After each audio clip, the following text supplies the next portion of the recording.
Every quiet night carries a truth most people try to outrun. When the lights go off, when the distractions fade, when there's nothing left to scroll, fix or prove, the mind finally speaks. And not always kindly. It replays what hurt you. It questions what you did. It pulls old memories forward as if they just happened yesterday. Not because you want it to, but because the mind was never trained to let go. Most people don't suffer because life is hard. They suffer because their mind never learned how to rest. It learned how to react, how to worry, how to hold on, how to revisit the same thoughts until they feel heavier than they really are. And over time, that quiet repetition becomes something deeper, something that feels like damage. But what if that damage isn't permanent? What if it's just unprocessed noise, looping without guidance? What if the same mind that creates the weight can also dissolve it? The Stoics understood something most people never realize, that the mind doesn't heal by force, it heals through stillness, through observation, through learning how to sit with a thought without becoming it. They knew that peace is not something you chase during the day.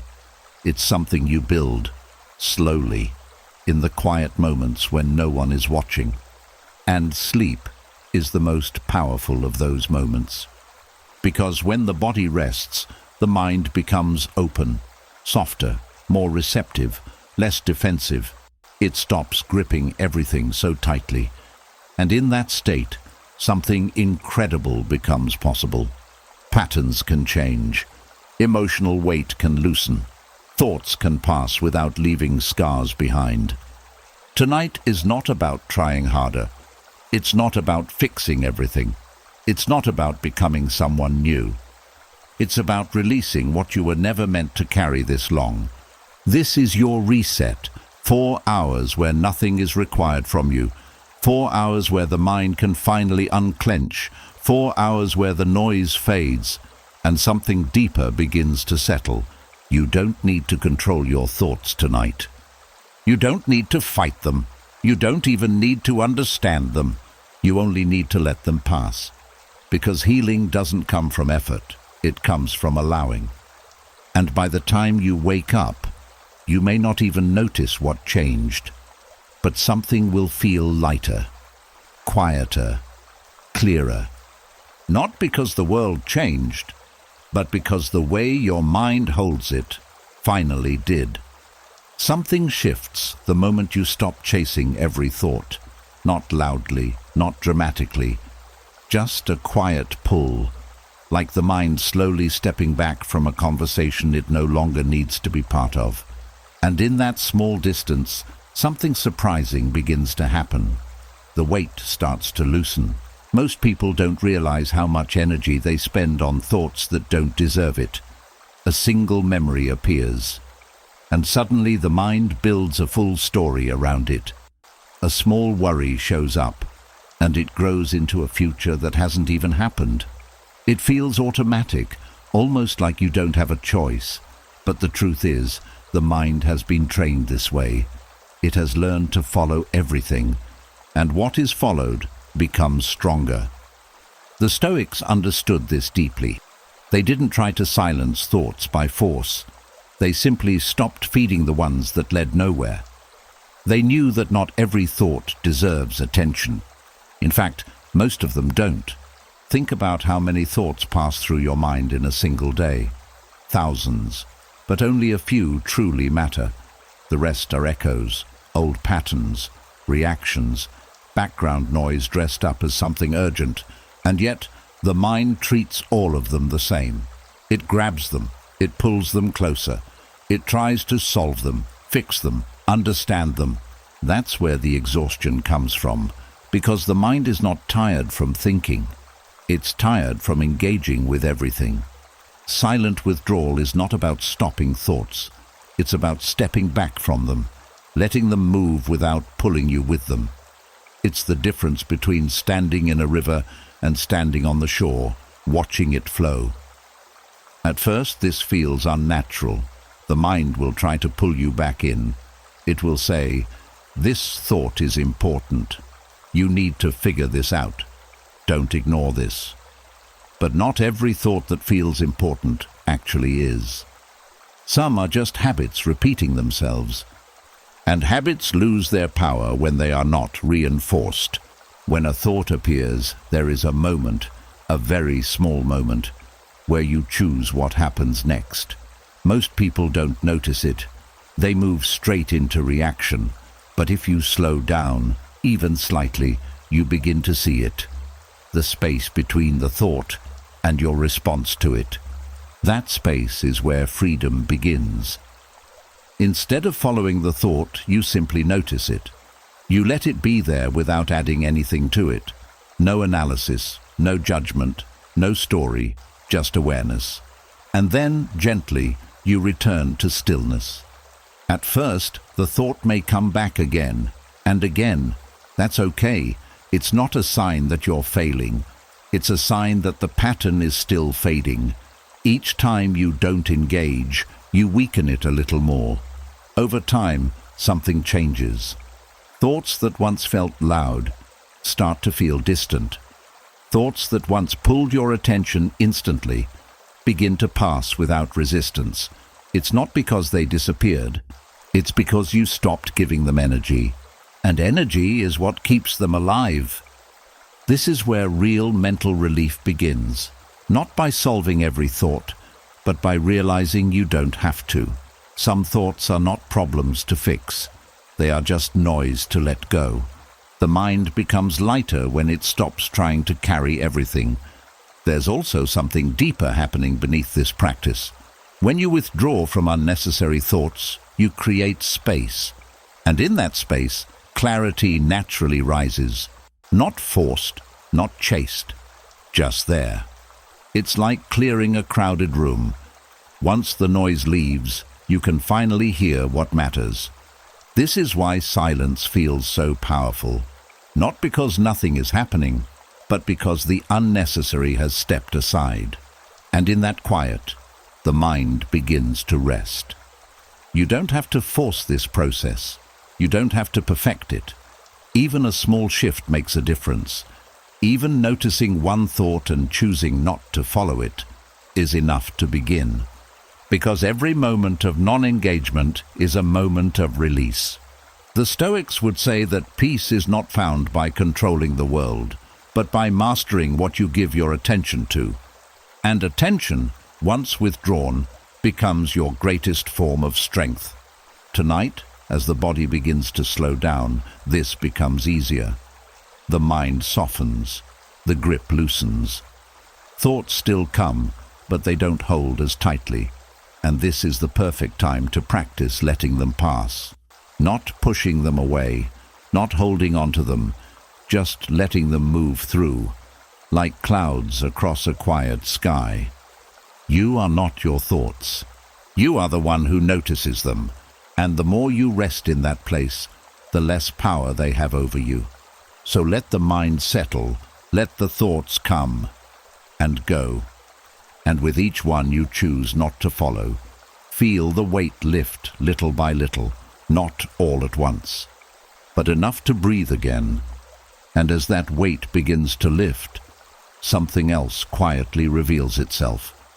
Not all thoughts are random.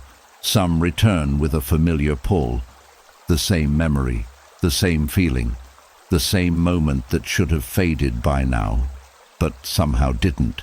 It doesn't arrive as noise, it arrives with emotion.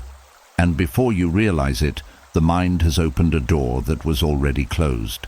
There's a certain kind of pain that doesn't come from what happened, but from how often it is revisited. The event may be over, the conversation finished, the chapter closed, but the mind keeps going back, as if there is something left to fix, something left to understand, something left to change. And every time it returns, it doesn't just remember, it relives. This is how emotional wounds stay active. Not because they are still happening, but because they are still being reopened. The mind has a habit of scanning the past for unresolved pieces. It believes that by replaying the memory, it will find relief. But most of the time, it finds the opposite. It deepens the feeling.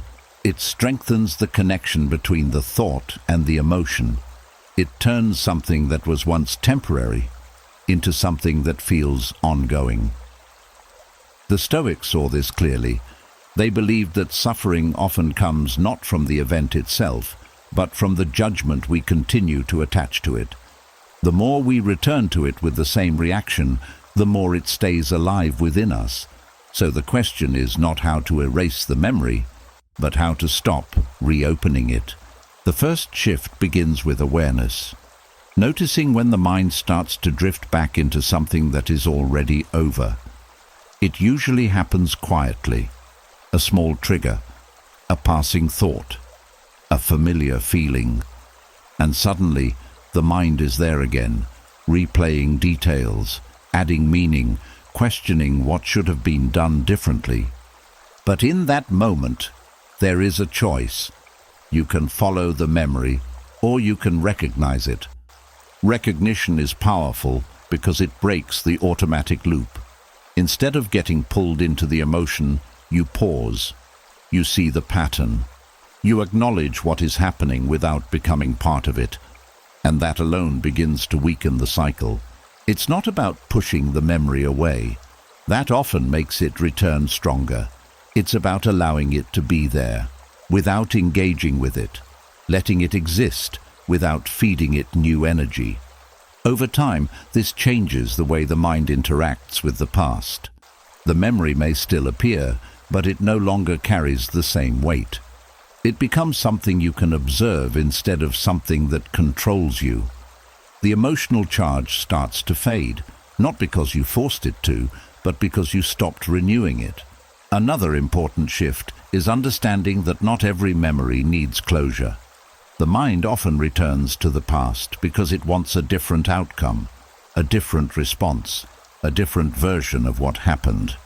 But the past does not change, no matter how many times it is revisited. And chasing a different version of it only keeps the wound open. Peace begins when you stop asking the past to be different. This doesn't mean you agree with what happened. It doesn't mean you excuse it. It simply means you stop trying to rewrite something that is already finished. There is also a deeper layer to this process. Sometimes the mind reopens wounds because it has tied them to identity. It starts to define itself through those moments. This is what happened to me. This is what shaped me. And without realizing it, the pain becomes part of how you see yourself. Letting go then feels like losing something important. But you are not your past experiences. You are not the pain you went through. You are the one who experienced it, and the one who can move beyond it. When the mind understands this, it begins to loosen its grip. There is no need to carry the same story over and over again. There is no need to keep proving that it mattered. What mattered already happened, and what remains is how you choose to hold it now. This is where emotional freedom begins, not by forgetting, but by changing your relationship to what you remember. As the body relaxes and the night deepens, this becomes easier. The mind is less reactive, less defensive, more open to letting things settle. And in this state, you can practice something simple but powerful. When a memory appears, you acknowledge it, and then you let it pass. No story, no replay, no attachment. Just a quiet recognition and a return to stillness. At first it may feel incomplete, like something was left unresolved, but that feeling fades the more you practice, because the mind slowly learns that it does not need to revisit everything to find peace. Some things heal not by being revisited, but by being left alone. And tonight, that process begins, not by force, not by effort, but by allowing the mind to finally stop reopening doors that were never meant to stay open. And in that quiet decision, something within you begins to close. gently, completely, and for the last time. And as those old doors begin to close, something deeper starts to surface. Not just the memories themselves, but the way they quietly shaped how you see yourself. Because over time, pain doesn't just visit the mind. It settles into identity. It becomes a lens, a silent definition, a story repeated so often, it starts to feel like truth. There's a quiet discomfort in realizing how much of who you believe you are was built around what hurt you. Not always in obvious ways. Sometimes it shows up as guardedness, as hesitation, as a constant need to protect yourself, even when there's no real danger. It becomes the voice that says, "This is just how I am," without questioning where that version came from. Pain has a way of doing that. It doesn't just leave an imprint, it builds a structure around it. The mind begins to organize itself around past experiences. It creates patterns, it forms beliefs, it draws conclusions that feel permanent. And slowly, without noticing, you stop seeing yourself as someone who went through pain and start seeing yourself as the pain itself. That's where the real weight begins, because when pain becomes identity, it feels impossible to let go of. Letting go starts to feel like losing a part of yourself, like stepping into something unfamiliar, something uncertain, and the mind resists that. Not because it wants to suffer, but because it wants to stay consistent with what it already knows. The Stoics understood that identity is not fixed. They believed that what defines you is not what happened to you, but how you choose to interpret it. They knew that the mind has the ability to step back from any story, even the ones it has repeated for years. But that step back requires awareness. It begins by noticing the subtle ways pain has shaped your inner dialogue, the phrases that come up without thinking. "I always get hurt," "People can't be trusted," "This is just who I am." These thoughts feel personal, but they are often just echoes of past experiences that were never released. And what is repeated becomes reinforced. To dissolve this identity, you don't need to fight those thoughts. You don't need to argue with them or prove them wrong. You simply need to see them for what they are: learned patterns, not permanent truths. That shift changes everything, because once you see that the identity was built, you also see that it can be unbuilt. The mind starts to loosen its grip on those definitions. It stops holding onto them as something solid. They begin to feel lighter, less convincing, and in that space, something new becomes possible. You begin to experience yourself without the filter of the past, not as someone who was hurt, but as someone who is here, in this moment, untouched by what is no longer happening. This doesn't erase what you went through.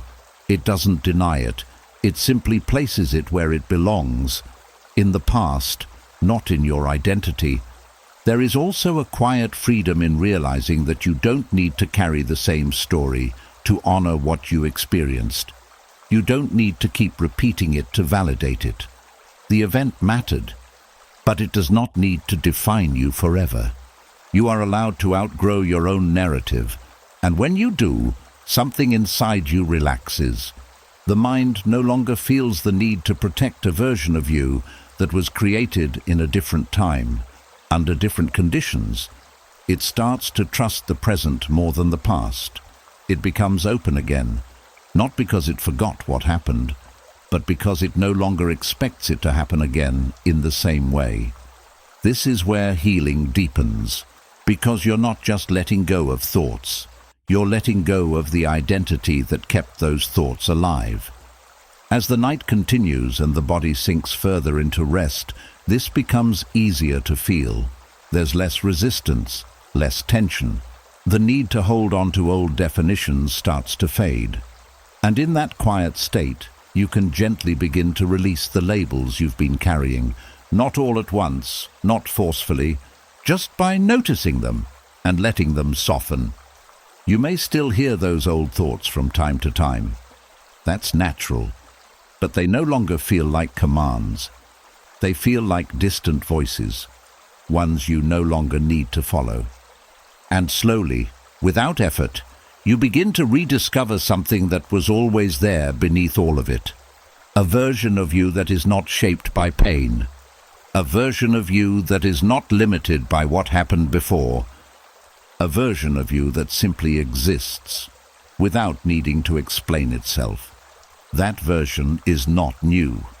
It's just been covered. And tonight, layer by layer, it begins to return. Not through force, not through struggle, but through quiet release. Let the old identity loosen. Let the past stay where it belongs.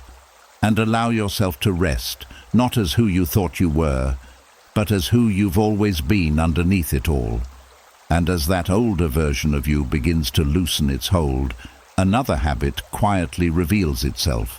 Not the identity this time, but the constant need to figure everything out.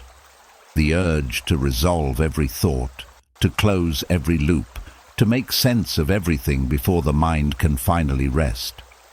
There's a subtle tension in that habit, a feeling that something is unfinished, that until every thought is answered, every memory explained, every question resolved, peace cannot happen. And so the mind keeps working. It keeps turning things over, searching, analyzing, trying to reach a conclusion that feels complete. But what if that completion is not required? There is a quiet frustration in realizing how many thoughts never actually needed an answer. They only needed to pass.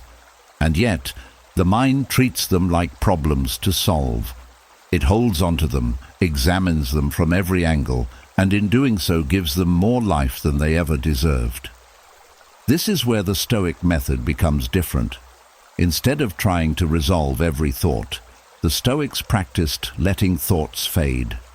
Not by force, not by suppression, but by removing the need for closure. Because not everything needs to be understood in order to be released. Think about how often the mind returns to the same questions. Why did that happen? What if I had done something different? What does this mean about me? These questions feel important. They feel like they hold the key to relief. But most of the time they lead back to the same place. More thinking, more looping, more exhaustion. The mind convinces you that the next answer will bring peace. But the truth is, the search itself is what keeps the mind unsettled. Peace doesn't come from finishing every thought. It comes from no longer needing to. This is a difficult shift at first. The mind is used to chasing resolution. It feels uncomfortable letting something remain open. It may even feel like you're ignoring something important. But in reality, you're doing something far more powerful. You're choosing not to feed the loop. When a thought appears, instead of following it to its conclusion, you allow it to exist without completing it. You don't answer it. You don't argue with it. You don't try to fix it. You simply let it be there, and then you let it fade. At first, the mind may resist this. It may try to pull you back in, insisting that you need to finish the thought. But that urgency is often just habit, a learned response, not a true necessity. And habits lose strength when they are not followed. Over time, something changes. The thoughts that once demanded answers begin to feel less urgent. They still appear, but they don't hold the same weight. They don't pull your attention as strongly. And eventually, many of them stop appearing altogether. Not because you solved them, but because you stopped engaging with them.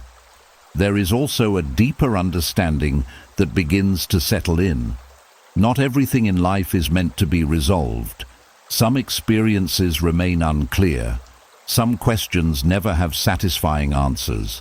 And that is not a problem unless the mind insists that it is. The Stoics accepted uncertainty as part of life. They did not see it as something to fight, but something to allow. They knew that clarity does not come from forcing answers. It comes from letting the unnecessary fall away. Often, What feels like a need for resolution is simply the mind trying to hold on to control.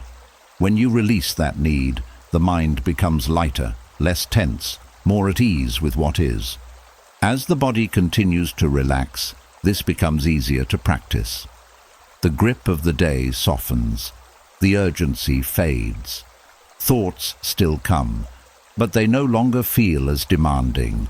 And in this state, you can gently allow them to pass without needing to complete them. A thought arises, and you notice it. It begins to form a question, and you do not follow it. It tries to pull you into a story, and you remain still. And slowly, naturally, it fades. No effort, no struggle, no resolution required. This is where real rest begins, because the mind is no longer working to finish something. It is no longer trying to reach an end point. It simply allows things to move through without holding on to them. And in that movement, the noise begins to quiet. The spaces between thoughts grow wider. The need to think becomes less constant. And what remains is something simple but powerful. Stillness. Not forced stillness. Not empty silence. But a natural quiet that comes when the mind stops chasing answers it never needed. You do not need to understand everything tonight. You do not need to solve anything. You do not need to reach a conclusion. You only need to let the thoughts come and go, and as they fade one by one, feel the mind settle deeper into rest. Not because everything is resolved, but because nothing needs to be. And as the need to resolve every thought begins to fade, something even more subtle comes into view. Not the loud thoughts this time, not the obvious worries, but a quiet pattern running beneath them. A habit so familiar it often goes unnoticed. The mind doesn't just think, it rehearses. There's a strange pull towards certain kinds of thoughts, not because they feel good, but because they feel familiar. The mind returns to past pain, not always to solve it, but to replay it. It revisits conversations that are already over, reimagines moments that cannot change, rebuilds scenarios where things went wrong, and without realizing it, it practices suffering. This is one of the deepest habits the mind can form. It's not always conscious. You're not sitting there deciding to feel bad. It happens quietly. A memory appears, and the mind fills in the details. A feeling rises, and the mind strengthens it by returning to the same story. Over time, this repetition creates a pattern. The mind begins to treat suffering as something normal, something expected, something it should keep returning to. And what is repeated becomes easier to repeat again. The Stoics recognized this pattern long before modern psychology gave it a name. They understood that the mind can become attached not only to pleasure, but also to pain.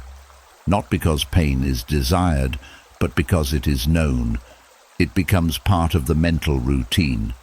And the mind, in its attempt to stay consistent, keeps going back to it. This is why certain thoughts feel automatic. They are not new thoughts. They are practiced ones. Releasing this habit begins with a simple realization. The mind is not trying to hurt you. It is trying to stay familiar. It returns to what it knows, even if what it knows is uncomfortable. And once you see that, something shifts. You stop taking every painful thought as something meaningful. You begin to see it as something repeated. That distinction matters. Because when you see a thought as repetition instead of truth, you stop feeding it the same way. There is a moment, right when a familiar, painful thought begins, where you can notice it. It may feel strong, it may feel convincing, but underneath it is the same pattern you have seen before. And in that moment, instead of following it, you pause. Not to fight it, not to push it away, just to recognize it. This is how the pattern begins to break. The mind expects you to continue the rehearsal. It expects you to go deeper into the story, to relive the feeling, to strengthen the emotion. But when you don't, when you simply notice and remain still, the cycle weakens. At first it may return quickly. The mind is used to the routine. But each time you choose not to rehearse it, the habit loses strength. The pathway becomes less familiar, and slowly the pull begins to fade. There is also something important to understand about suffering. Most of it is not created in the moment it happens. It is created in the moments it is repeated. The event itself may have lasted minutes, but the mind can stretch it into days, weeks, even years by replaying it. And every time it is replayed, it feels fresh again. But what happens when it is no longer rehearsed? It begins to lose its intensity. Not all at once, but gradually. Like a sound fading into the distance, it becomes quieter, less sharp, less present. Not because you erased it, but because you stopped renewing it. This is where real emotional relief begins. Not by changing the past, but by changing the relationship to how often it is revisited. The Stoics believed that you suffer more in imagination than in reality, and this rehearsal of pain is exactly that, the mind recreating something that is no longer happening and reacting to it as if it is still real. But once you see it, you are no longer trapped inside it. You begin to step back, to observe instead of participate, to let the thought pass without building on it. And in doing so, you take away the very thing that keeps it alive, your attention. As the body settles deeper into rest, this becomes easier. The mind slows down. The urge to engage softens. And in this quiet state, you can gently allow these patterns to pass without continuing them. A familiar thought appears, and you recognize it. The feeling begins to rise, and you don't follow it. The story tries to unfold, and you remain still. And without your participation, it begins to fade. This is not suppression. It is release. You are not forcing the mind to stop. You are simply no longer rehearsing what it has practiced for so long. And in that quiet decision, something begins to change. The mind starts to learn a new pattern. One where it does not return to pain automatically. One where it allows things to pass without holding on to them. One where suffering is no longer something it practices, but something it lets go of. And tonight, as you continue to rest, that new pattern begins to take root. Gently, naturally, without effort. Let the old rehearsals fade. Let the familiar patterns loosen, and allow the mind to experience something it may not have felt in a long time. A quiet, uninterrupted peace. And as those old rehearsals begin to fade, something even more freeing starts to take shape. The mind no longer feels the same urge to return, to replay, to relive. But there is still one last doorway those memories try to use. Not through repetition this time, but through access. They appear, and they expect you to be available. There's a quiet truth most people never realize. Just because a memory shows up doesn't mean you have to open the door for it. For a long time, the mind has been available to everything. Every memory, every emotion, every reminder from the past has been allowed to enter fully, take up space, and influence how you feel. It became automatic. A memory appears, and the mind responds. It engages. It reacts. It steps inside the past as if it is happening again. But what if you were no longer available? Not cold, not disconnected, just unavailable. There is a difference between suppressing a memory and not engaging with it. Suppression pushes it down with force, which often makes it return stronger. But becoming mentally unavailable is different. It's quiet, it's calm, it's a simple decision not to participate. The Stoics practiced this kind of distance. They understood that memories, like thoughts, only have the power you give them, and that power comes from attention. When attention is withdrawn, the memory loses its ability to affect you in the same way. This is not about forgetting the past. It's about no longer allowing it to interrupt the present. Old memories often come with emotion attached. A certain feeling, a familiar weight, a reaction that feels almost immediate. And before you notice it, you're inside it again, reliving something that is already over. But there is a small moment, right when the memory appears, where you can choose something different. Instead of stepping into it, you stay where you are. You notice the memory, but you don't follow it. You feel the emotion, but you don't expand it. You allow it to exist without giving it your full attention. This is what mental unavailability looks like. At first, it may feel unfamiliar. The mind is used to engaging. It may try to pull you back, to convince you that this memory needs to be explored, understood, or felt more deeply. But not every memory deserves your presence. Some memories are just echoes, and echoes fade when they are not answered. Over time, this practice creates distance. The memory may still appear, but it feels further away, less immediate, less intense. It becomes something you can see without stepping into, like watching something through a window instead of standing inside it. This distance is not avoidance. It is clarity. You are no longer reacting automatically. You are choosing where your attention goes. And that choice changes everything. There is also a deeper shift happening beneath this. When you become mentally unavailable to old memories, you stop reinforcing the emotional connection tied to them. The feeling that once came with the memory begins to weaken. It loses its sharpness, its urgency, its ability to pull you in.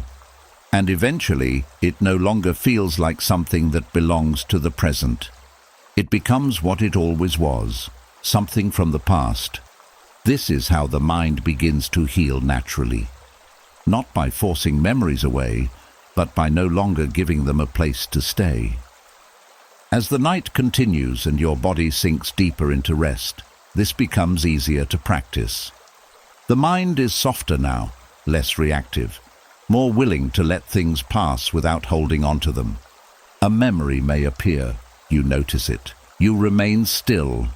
You do not follow. And slowly it fades. No resistance, no attachment, no involvement. This is not about becoming empty. It's about becoming selective. Your attention is valuable. Your presence matters. And not everything deserves access to it, especially not things that are already over. The Stoics believe that peace comes from directing the mind, not being directed by it. And this is where that practice becomes real. You are no longer pulled by every memory that arises. You are grounded in the present, aware, steady, and untouched by what no longer exists. And in that steadiness, something quiet begins to grow. A sense of control that does not come from force. A sense of calm that does not depend on circumstances. A sense of distance from the past that feels natural, not forced. You are still here, not there. And that difference is where your freedom lives. So let the memories come if they need to, but do not open the door. Do not step inside. Let them pass by, like shadows that no longer recognize you. And as they fade, feel the space they leave behind. Clear, light, undisturbed. A mind that is no longer available to the past is finally free to rest in the present. And as you begin to close the door on old memories, something quieter still lingers behind them. Not the memory itself, but the feeling it leaves behind. A faint trace, a subtle pull, like a sound that continues to echo even after the source is gone. This is where many people get stuck. Because even when the mind stops replaying the past, the emotion can still remain. A sudden heaviness, a tension in the chest, a shift in mood that seems to come from nowhere. And without realizing it, the mind searches for a reason. and ends up reconnecting to the past all over again. But the feeling itself is not the past. It is only the echo. There's a quiet difference between an experience and the emotional residue it leaves behind. The experience is over. It happened and it ended. But the body remembers. The mind holds a trace of it. And sometimes that trace appears without warning, as if something is still unresolved. The Stoics understood that emotions are not always tied to present reality. They can be delayed, repeated, carried forward long after the event has passed. And the mistake most people make is trying to trace every feeling back to a story. But not every feeling needs a story. Sometimes the emotion is just energy passing through. When that emotional echo appears, the mind often reacts quickly. It tries to explain it, label it, connect it to something familiar. And in doing so, it strengthens the link between the feeling and the past. But what happens if you don't follow that instinct? What happens if you feel without attaching it to anything? This is where detachment begins. You notice the emotion as it rises, not as something to fix, not as something to understand, but simply as something that is there, a sensation, a shift, a wave moving through the body, and instead of asking where it came from, you allow it to pass. At first, this may feel uncomfortable. The mind wants clarity.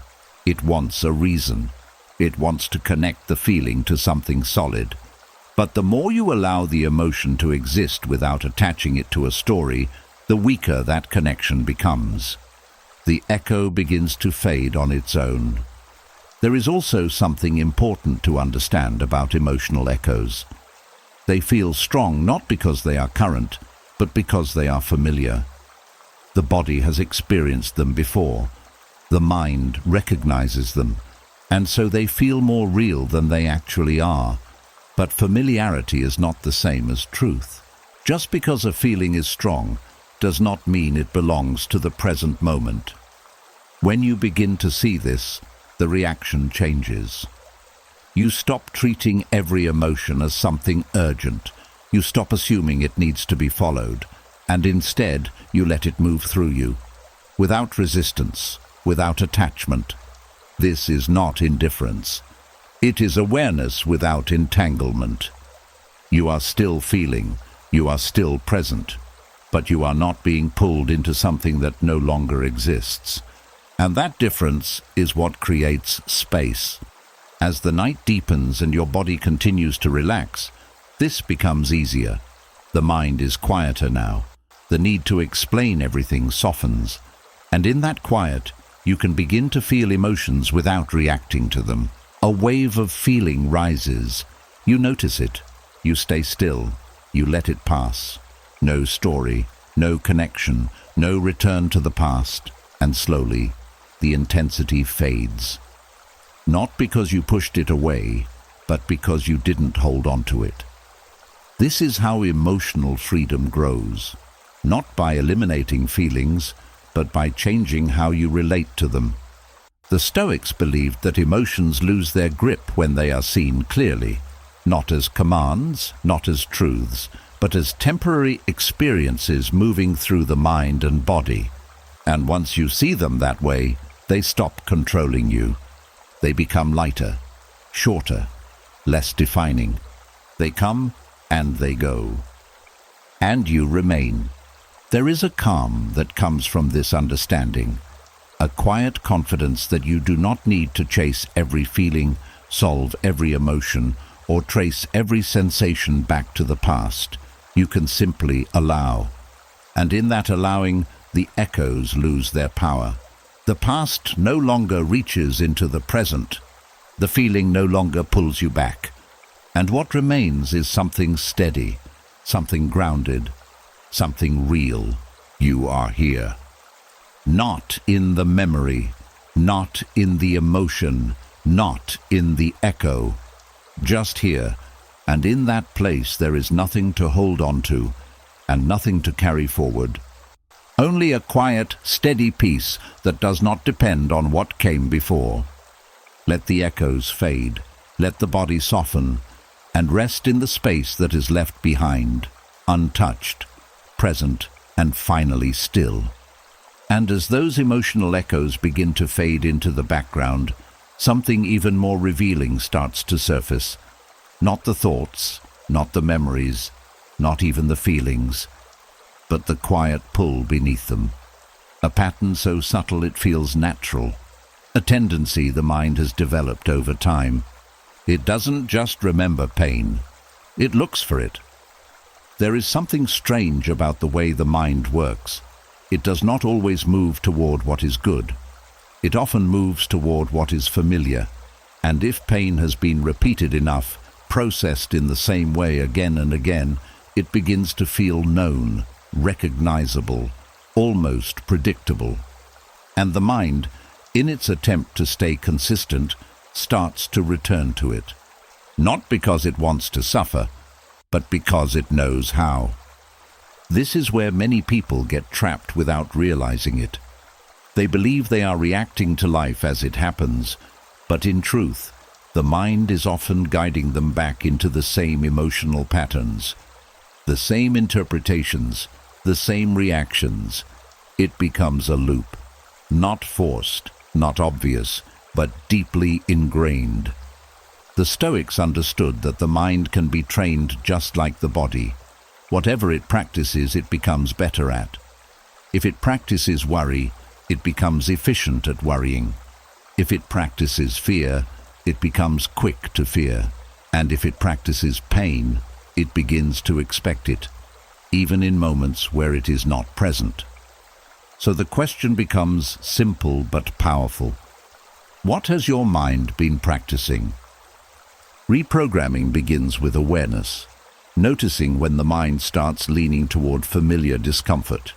It may show up as expecting the worst, even when nothing is wrong. It may appear as interpreting neutral situations in a negative way, or returning to emotional states that feel heavy simply because they are known. Once you see it, something changes. You realize that not every reaction is necessary. Not every emotional pull needs to be followed. Some are just old patterns repeating themselves, waiting for your attention to bring them back to life. And what you stop feeding begins to weaken. There is a quiet moment each time the mind begins to move toward familiar pain. A small opening where you can choose something different, not by forcing positivity, not by denying what you feel, but by simply not continuing the pattern. You notice the direction the mind is going, and you don't follow it. At first, this may feel unfamiliar, even uncomfortable. The mind is used to certain emotional pathways. When you don't follow them, it feels like something is missing, but that feeling is not wrong. It is just new. And new is how change begins. Instead of returning to what feels known, you allow yourself to stay in a neutral space. Not good, not bad, just present. And in that space, the mind slowly begins to understand that it does not need to seek out discomfort to feel stable. It can rest in something lighter.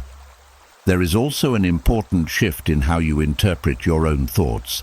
Instead of seeing them as reflections of reality, you begin to see them as patterns, habits of thinking that have been repeated enough times to feel automatic. But habits can be changed. The brain adapts based on what it experiences repeatedly. This means every time you choose not to return to familiar pain, you are creating a new pathway, a quieter one, a steadier one that does not rely on emotional weight to feel grounded. And over time, this becomes the new normal. The mind no longer searches for discomfort in the same way. It no longer expects pain as the default. It begins to settle into a different rhythm, one that is not driven by what has happened before, but by what is happening now. This is not about forcing happiness. It is about removing the habit of returning to suffering. As your body continues to relax and your breathing slows, this process becomes easier. The mind is more open now, less reactive, more willing to let go of old patterns without resistance. A familiar thought may appear. You notice it, you see where it is trying to take you, and this time you don't go. No effort, no struggle, just a quiet decision to stay where you are. And in that decision, something begins to change. The pattern weakens, the pull softens, the need fades. This is how the mind is reprogrammed, not through force, not through control, but through repetition of a different response. Each moment you choose not to follow familiar pain, you teach the mind something new. You show it that it does not need to return there, that it can exist without that weight. And slowly, gently, it begins to believe it. The Stoics believed that freedom comes from mastering the inner world, not by controlling every thought, but by choosing which ones to follow. And this is where that mastery begins to take form. You are no longer pulled by what feels familiar. You are guided by what brings you peace. And tonight, as you continue to rest, that new direction becomes stronger, not forced, not rushed, just quietly taking root. Let the old patterns loosen. Let the mind settle into something new, and feel the shift as it begins to choose calm instead of pain. And as the mind begins to loosen its pull toward familiar pain, another habit quietly becomes visible. Not where the thoughts come from, but what you do with them once they arrive. Because the real exhaustion has never been the number of thoughts you have. It's the way you follow them, all the way to the end. There is a subtle urge built into the mind, a need to complete every thought that appears. A thought begins, and almost automatically, the mind continues it. It builds on it, extends it, explores every angle until it reaches some kind of conclusion. It feels natural, almost necessary, but not every thought needs a destination. There is a quiet freedom in realizing that a thought can begin and simply stop, that it doesn't need to be carried forward, expanded, or finished. But the mind has been trained to believe otherwise. It feels incomplete when something is left open. It feels like something important is being ignored. And so it continues. A simple thought turns into a chain. One idea leads to another, then another, until you are no longer in the present moment. You are deep inside a mental path that started from something small and became something heavy. This is how the mind drains itself. The Stoics practiced something very different. They understood that the power of a thought does not come from its beginning, but from how far you choose to follow it. They learned to stop early, to notice the first step and not take the second. Because once the second step is taken, the third becomes easier, and soon you are carried away. The discipline lies in interrupting that process, not forcefully, not with resistance, but with awareness, seeing the thought as it begins and choosing not to continue it. At first, this feels unnatural. The mind is used to completion. It wants to finish what it starts. It may even create a sense of urgency, as if something is being left unresolved. But that urgency is not truth. It is habit, and habits can be broken quietly. When a thought appears, you notice it. You see where it could go. You recognize the path it wants to take. And instead of walking it, you remain where you are. You let the thought exist, without extending it. This is not suppression. You are not pushing the thought away. You are simply not adding to it. You are not giving it more detail, more meaning, more energy. And without that energy, it cannot continue. It fades on its own. Over time, something begins to change. The mind becomes less eager to build long chains of thought. It starts to settle more quickly. It becomes comfortable with incompleteness. And in that comfort, there is peace.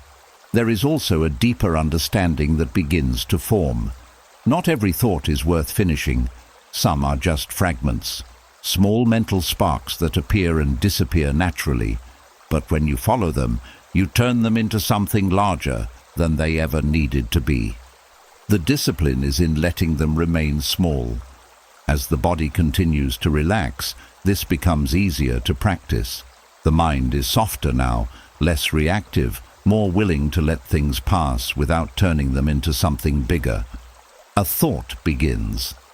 You notice it. You feel the impulse to continue it, and you choose not to. You stay still, and slowly the thought dissolves. No conclusion, no ending, no need to finish. This is where the mind begins to rest, because it is no longer working to complete every idea that appears. It is no longer carrying each thought to its full length. It allows things to remain unfinished. And unfinished does not mean unresolved. It simply means unneeded. The Stoics believed that much of our suffering comes from extending what should have ended quickly, from adding layers to something that was originally simple, and by stopping that extension, you remove the weight that comes with it. The mind becomes lighter, not because there are fewer thoughts, but because fewer of them are followed. This is a quiet kind of control, not controlling the thoughts themselves, but controlling your involvement with them. And that is where real mental discipline begins. You are no longer pulled by every starting point. You are no longer obligated to follow every direction. You simply notice and remain. And in that stillness, the mind finds something it has been missing for a long time. Rest.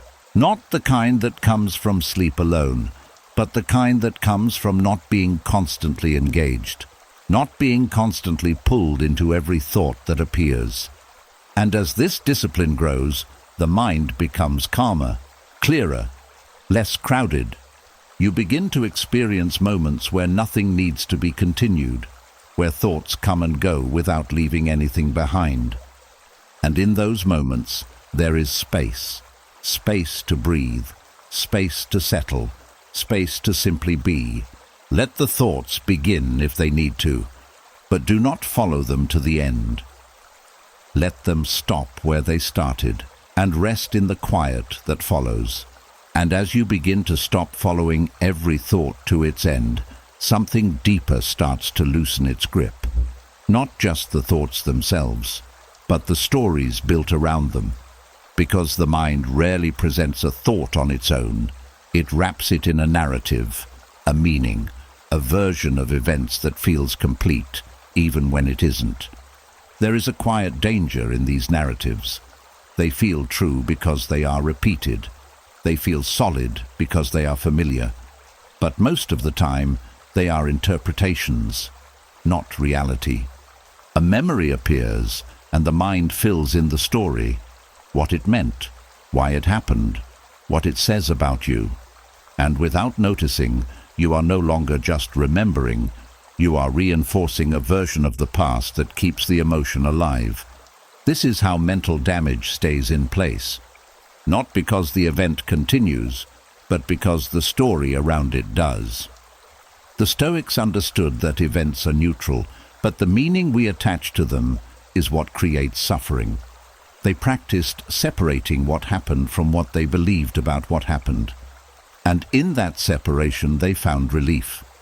Because once the narrative is removed, the weight begins to fall away. Think about how many times the same story has played in your mind. Not just the event, but the explanation you built around it. The interpretation that made it feel personal, permanent, defining. But what if that story is not the only way to see it? What if it is just one version, repeated enough times to feel like the only one? When you begin to question the narrative, something shifts. Not by forcing a new story, but by loosening the hold of the old one. You start to see that the mind added layers that were never part of the original experience. And those layers are what keep the feeling alive.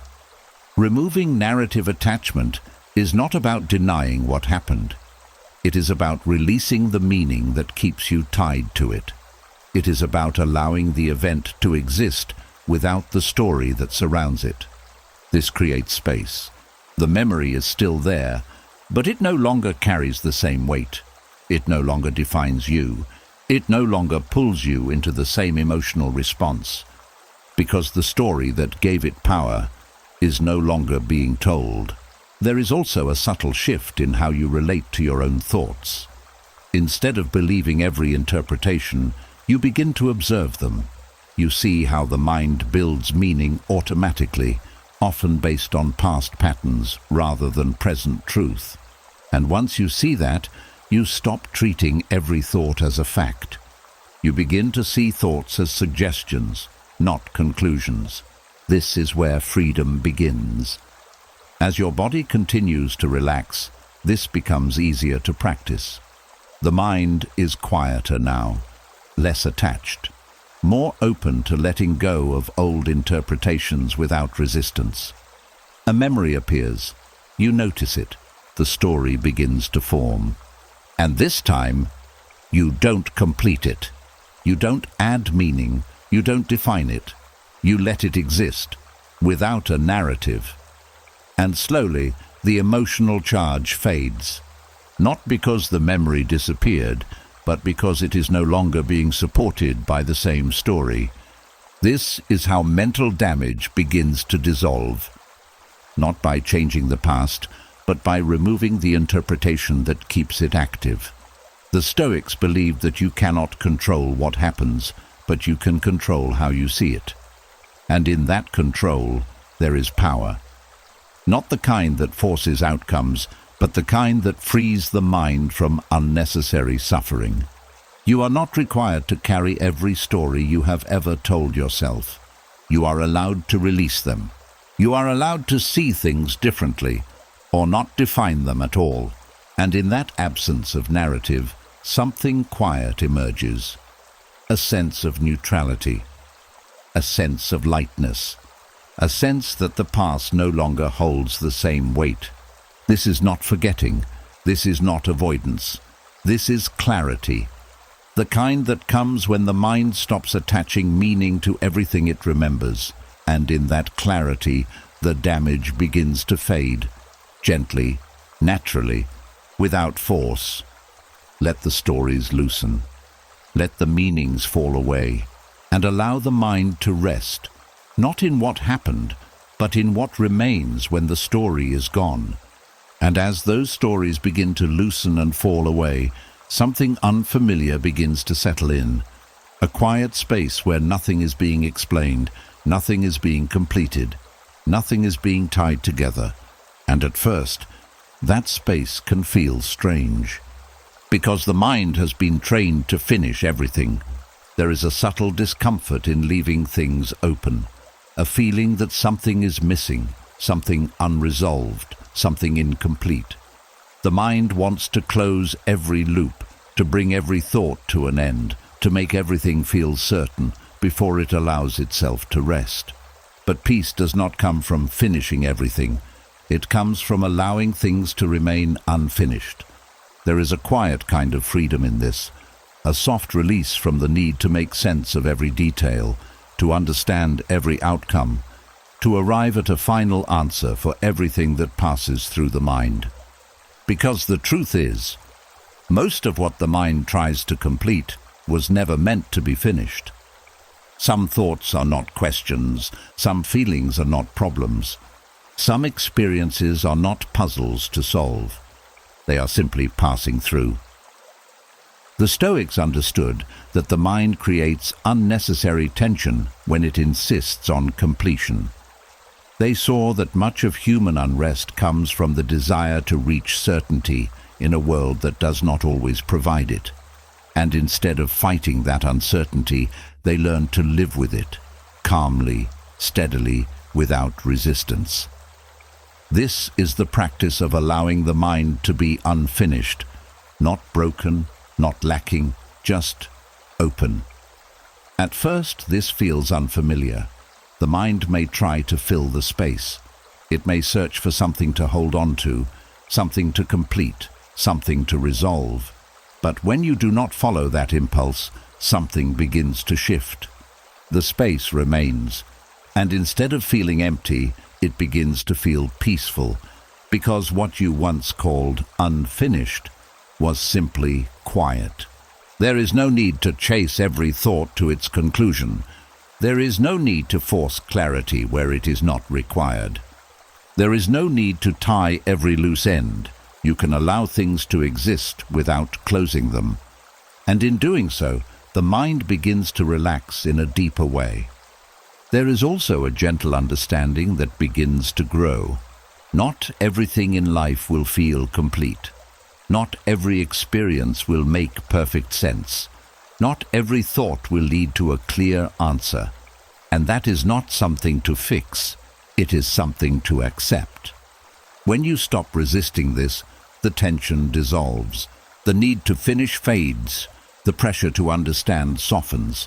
And what remains is a quiet acceptance of what is. As your body continues to sink into rest, this becomes easier to feel. The urgency of the day is gone. The need to solve things fades into the background. And in this stillness, you can allow the mind to rest without reaching for completion. A thought appears. You notice it.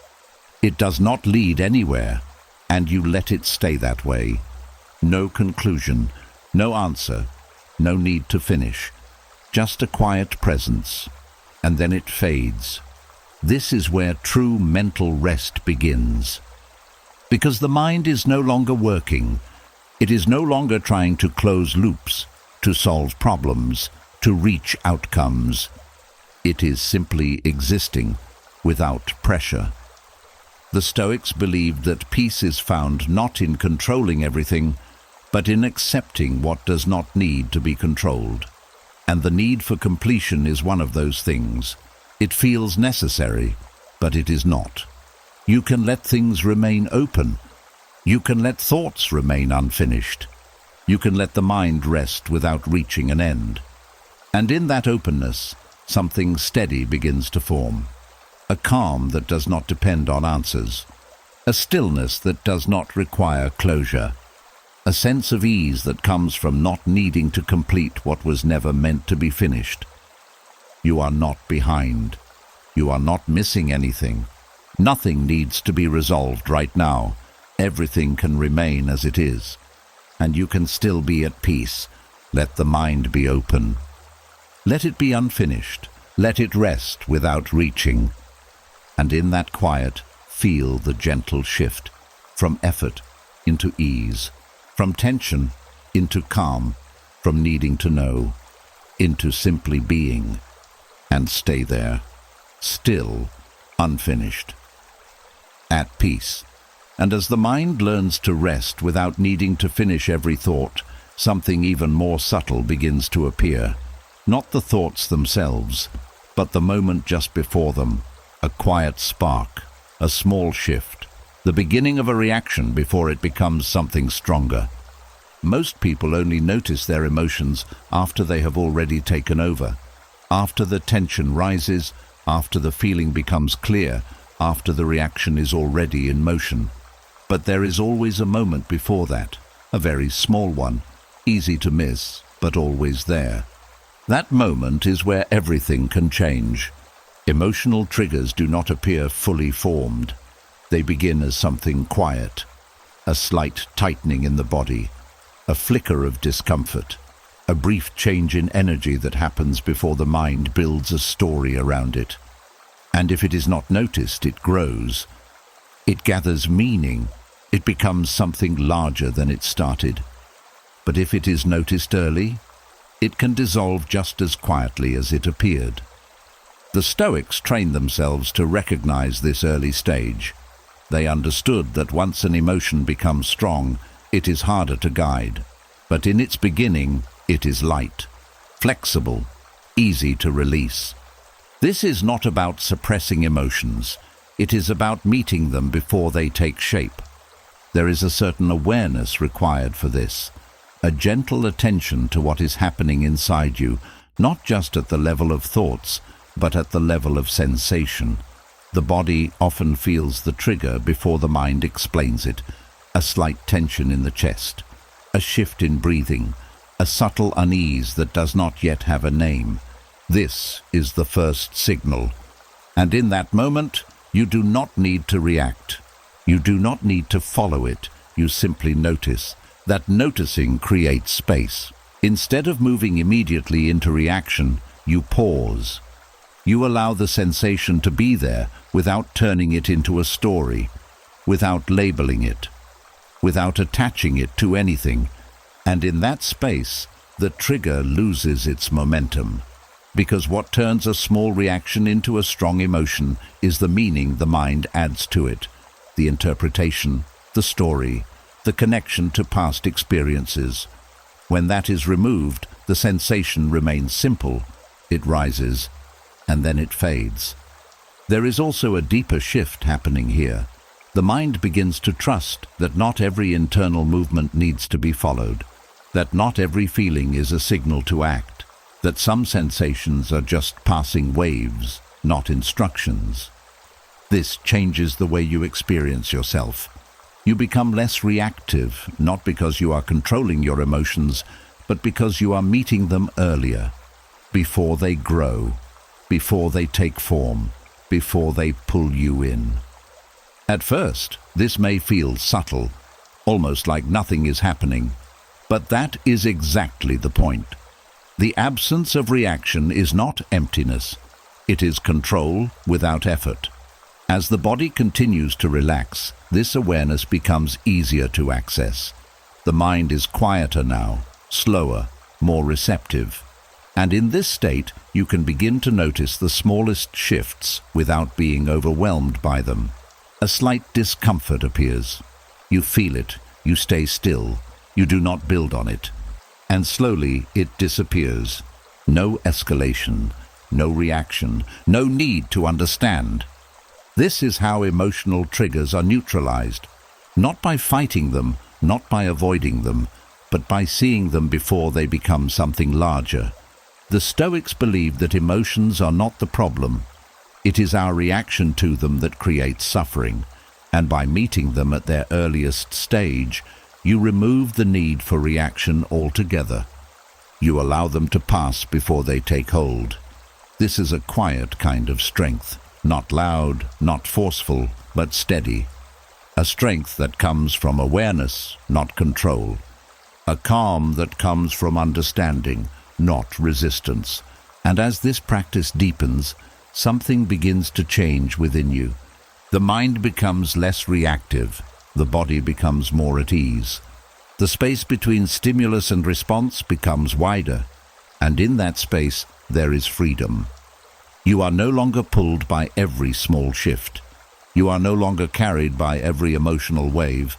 You remain where you are, present, still, untouched by what has not yet formed. So let the small sensations come. Let the early signals rise. But do not turn them into something more. Let them pass in their smallest form and rest in the quiet that follows. A mind that sees early does not need to fight later. And in that awareness, peace begins before the disturbance ever starts. And as you begin to notice these early signals before they fully form, something else becomes clear.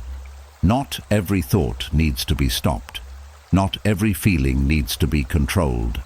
Some things lose their power on their own if you simply stop holding them up.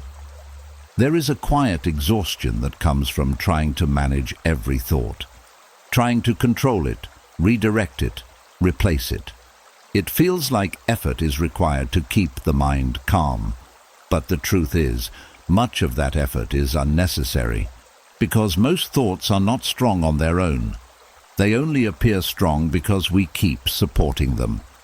A thought begins, and the mind immediately engages. It adds meaning, builds connections, brings in memories, expands the story. And before you know it, something small has become heavy, not because it was powerful, but because it was reinforced. But what happens if you don't reinforce it? What happens if you allow the thought to exist without adding anything to it? This is where something interesting happens. the thought begins to collapse. Not suddenly, not dramatically, but naturally, like a structure that was never stable to begin with. Without your attention holding it together, it starts to lose form. It weakens. It fades. The Stoics understood this deeply. They knew that thoughts do not control you by default.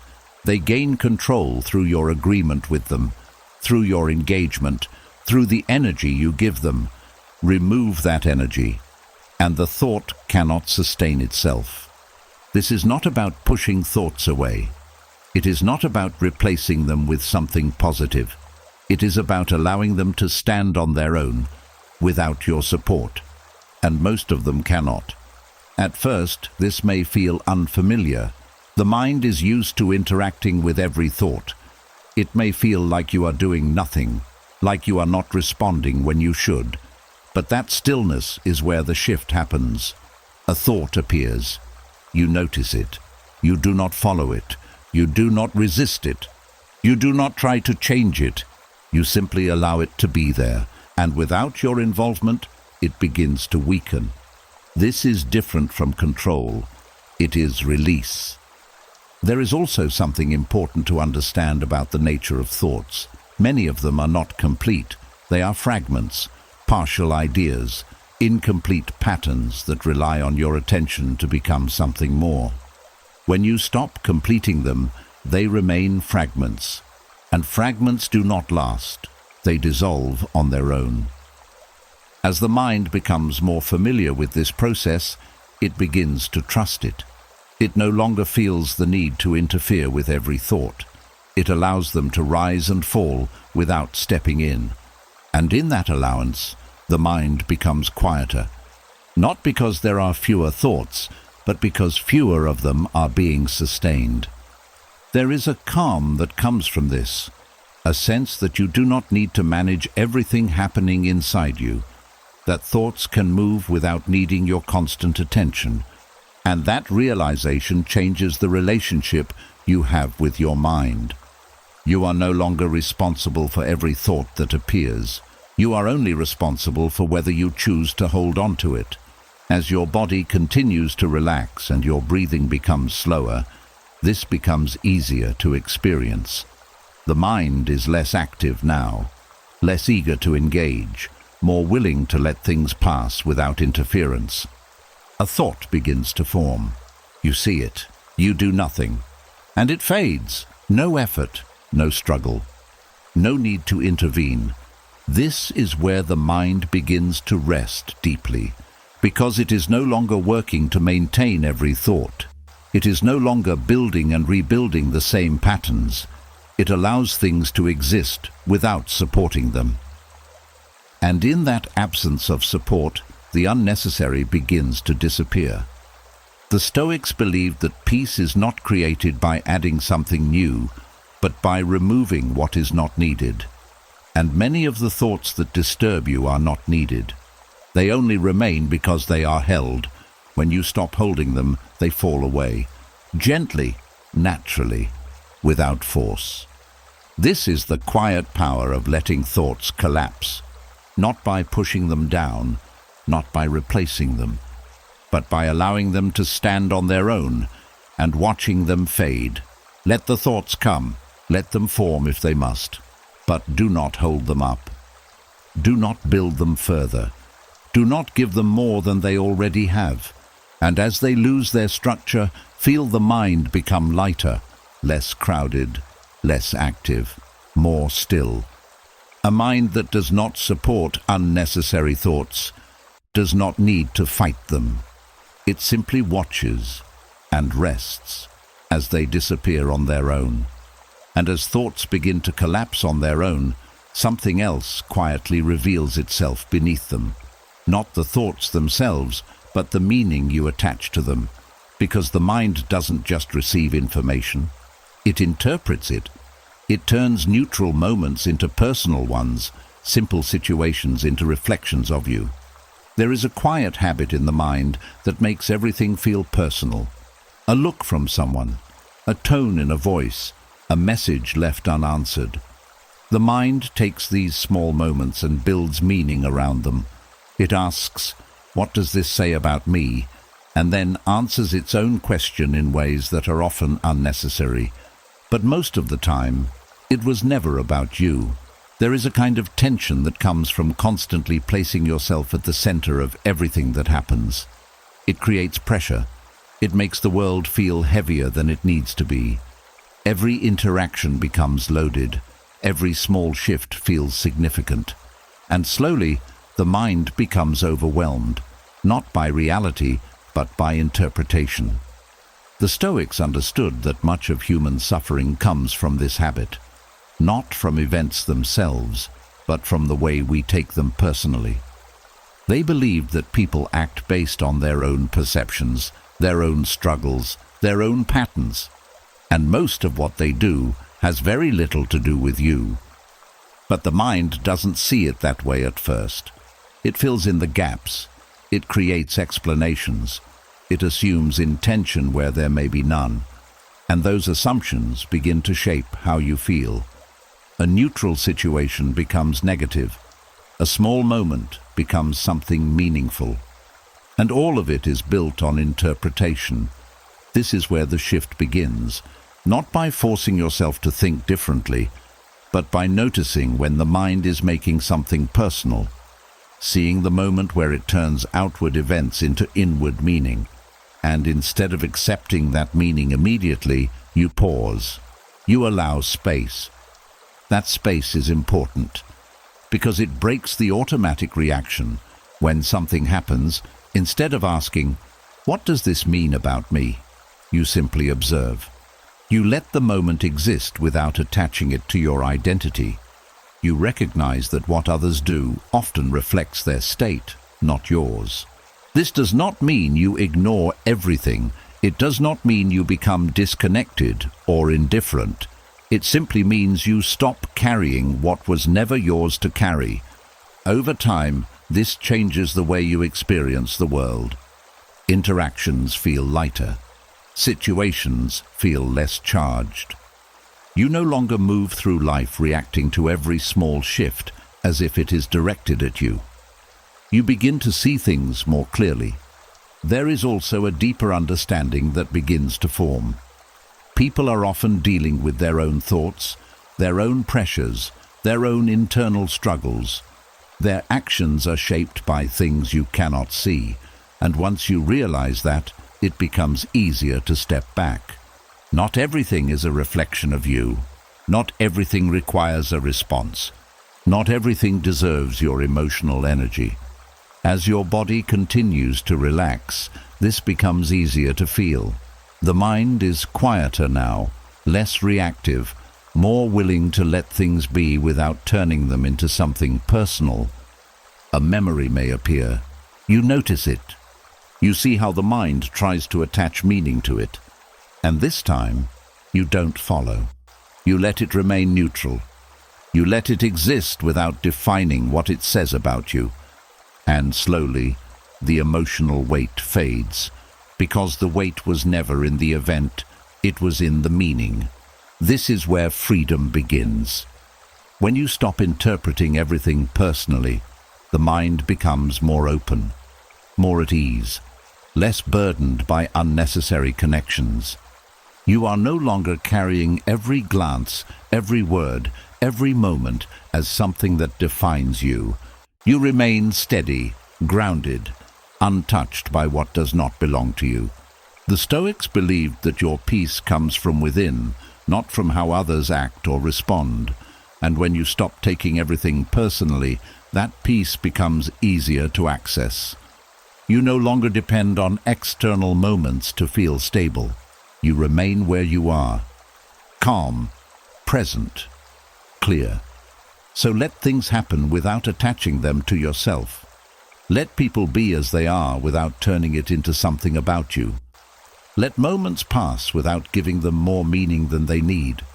And in that space, feel the mind relax. A mind that does not take everything personally does not carry unnecessary weight. And in that lightness, there is quiet strength, a steady peace that remains, no matter what passes around you. And as you begin to stop taking everything personally, something else quietly begins to fade into view. Not the outside reactions this time, but the ones that happen inside. The silent arguments, the explanations no one asked for, the constant need to defend yourself, even when nothing is happening. There is a hidden habit many people carry without noticing. The mind prepares responses to conversations that are not taking place. It replays situations, rewrites words, builds defenses against things that may never be said. And all of it happens in silence. It feels like protection. But it is actually tension. The mind believes it is staying ready, ready to justify, ready to explain, ready to prove something. But most of the time, there is nothing to defend. The situation is over. The moment has passed. And yet the mind continues to hold its ground, as if it is still under attack. This is where the exhaustion comes from, because defending yourself internally requires constant energy. It keeps the mind active, alert, slightly tense. It creates a state where you are never fully at rest, always preparing for something that is not happening. The Stoics saw this clearly. They believed that much of human disturbance comes not from real conflict, but from imagined ones, from conversations that exist only in the mind, from arguments that never leave silence, and they practiced letting those go. There is a quiet relief in realizing that you do not need to win arguments that are not real. You do not need to explain yourself to thoughts. You do not need to justify your actions to memories. But the mind has been trained to do this automatically. A memory appears and the defense begins. You explain what you meant. You replay what you should have said. You imagine how others saw you, and then you correct it in your mind. And before you notice, you are caught in a loop that feels real, but isn't. This is where the shift begins. Not by stopping the thoughts forcefully, but by noticing the moment the defense starts, seeing the pattern clearly, recognizing that there is no real conversation happening, only a mental one. And once you see it, you have a choice. You can continue the defense, or you can let it go. Letting it go does not mean you were wrong. It does not mean you accept something unfair. It simply means you are no longer engaging in a process that does not serve you. You are stepping out of a conversation that only exists in your mind. At first, this may feel unfamiliar. The mind may try to pull you back in. It may say, "You need to explain this," or "You need to make this right." But those thoughts are part of the same pattern. They are not instructions. They are habits. And habits lose strength when they are not followed. When the urge to defend yourself arises, you notice it. You feel the impulse to respond. And instead of continuing, you remain still. You do not add words. You do not build arguments. You allow the silence to remain. And in that silence, something shifts. The tension softens. The need to explain fades. The mind begins to understand that it does not need to stay in defense mode. There is also a deeper understanding that begins to settle. Not everyone is thinking about you as much as you imagine. Not every moment requires clarification. Not every action needs to be justified. Much of what you defend, no one is questioning. And once you see that, the need to defend loses its urgency. As your body continues to relax, this becomes easier to practice. The mind is quieter now, less reactive, more willing to let things pass without engaging. A thought appears. You feel the urge to respond.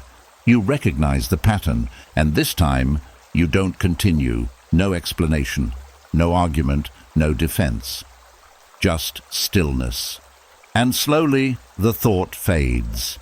This is where the mind begins to rest more deeply. Because it is no longer preparing for conflict that does not exist. It is no longer holding on to conversations that are already over. It is no longer carrying the need to prove something to itself. It simply lets go. The Stoics believed that true strength is not in constant defense, but in knowing when there is nothing to defend. And this is where that strength becomes real. You are not under attack. You are not being judged in every moment. You are not required to explain yourself to your own thoughts. You can simply exist without justification. And in that space, something quiet begins to grow. A sense of ease, a sense of calm, a sense of freedom from the need to constantly protect yourself. Let the mind be still. Let the silence remain. Let the defenses fall away. And feel the relief that comes when you no longer need to explain anything at all. Because a mind that is not defending is finally at peace. And as the need to defend yourself begins to fade, something even deeper starts to loosen. Not just the defenses in the present, but the explanations tied to your past. The quiet habit of going back again and again, trying to make sense of everything that happened. There is a subtle weight in that habit, a feeling that you need to understand your past completely before you can finally move forward. That every moment must be explained, every decision analyzed, every outcome justified. And so the mind keeps returning, searching for clarity that always seems just out of reach. But what if that clarity is not required? There is a quiet freedom in realizing that you do not need to explain your past to yourself. Not every experience needs to be broken down, understood, or given meaning. Some things happened, and that is enough. The Stoics believed that the past is outside of your control. It is finished, complete in its own way, and trying to explain it over and over again does not change it. It only keeps it active in the present. This is where the mind gets trapped. It believes that understanding will bring peace, that if it can just find the right explanation, everything will finally settle. But most of the time, the search for explanation only creates more questions, more thoughts, more loops that lead nowhere. And the mind stays busy, without ever feeling at rest. There is a quiet shift that happens when you stop asking why about everything that has already happened. Not because the question is wrong, but because it is no longer necessary. You begin to see that peace does not come from explaining the past. It comes from releasing the need to. This does not mean you ignore your experiences. It does not mean you pretend they did not matter. It simply means you stop trying to extract meaning from them over and over again. You allow them to exist without constant analysis. At first, this may feel unfamiliar. The mind is used to searching, to connecting, to building a story that makes everything feel complete. But when you stop feeding that process, something begins to change. The past becomes quieter, not because it disappeared, but because it is no longer being revisited in the same way. There is also a deeper understanding that begins to settle. Not everything in life has a clear explanation. Not every experience fits into a perfect narrative. And that is not a flaw. It is simply how life unfolds. When you accept this, the pressure to understand everything begins to fade. The need to revisit old moments loses its urgency, and the mind starts to rest in something simpler. What is? Instead of trying to make sense of every detail, you allow things to remain as they are, unexplained, unanalyzed, complete without your involvement. And in that acceptance, there is relief. As your body continues to relax, this becomes easier to feel. The mind is softer now, less driven to search for answers, more willing to let things settle without interference. A memory may appear. The question may begin to form. Why did that happen? What did it mean? What should I have done? And this time, you don't follow. You let the question remain unanswered. You let the memory exist without explanation. And slowly, it fades. No analysis, no need to understand, just quiet release. This is where the mind begins to heal more deeply, because it is no longer working to make sense of everything that is already over. It is no longer carrying the burden of constant explanation. It is simply allowing the past to remain in the past. The Stoics believe that wisdom is not about knowing everything, but about knowing what does not need to be known. And much of what the mind tries to explain falls into that space. It is not required. You do not need to solve your past. You do not need to understand every part of it. You do not need to explain it to yourself again and again. You can let it be. And in that stillness, something quiet begins to grow. A sense of completion that does not come from answers. A sense of peace that does not depend on understanding. A sense of freedom from the need to keep looking back. Let the past remain where it is. Let the questions fall away. Let the need to explain soften and dissolve. And rest in the space that is left behind. A space where nothing needs to be figured out. Nothing needs to be justified.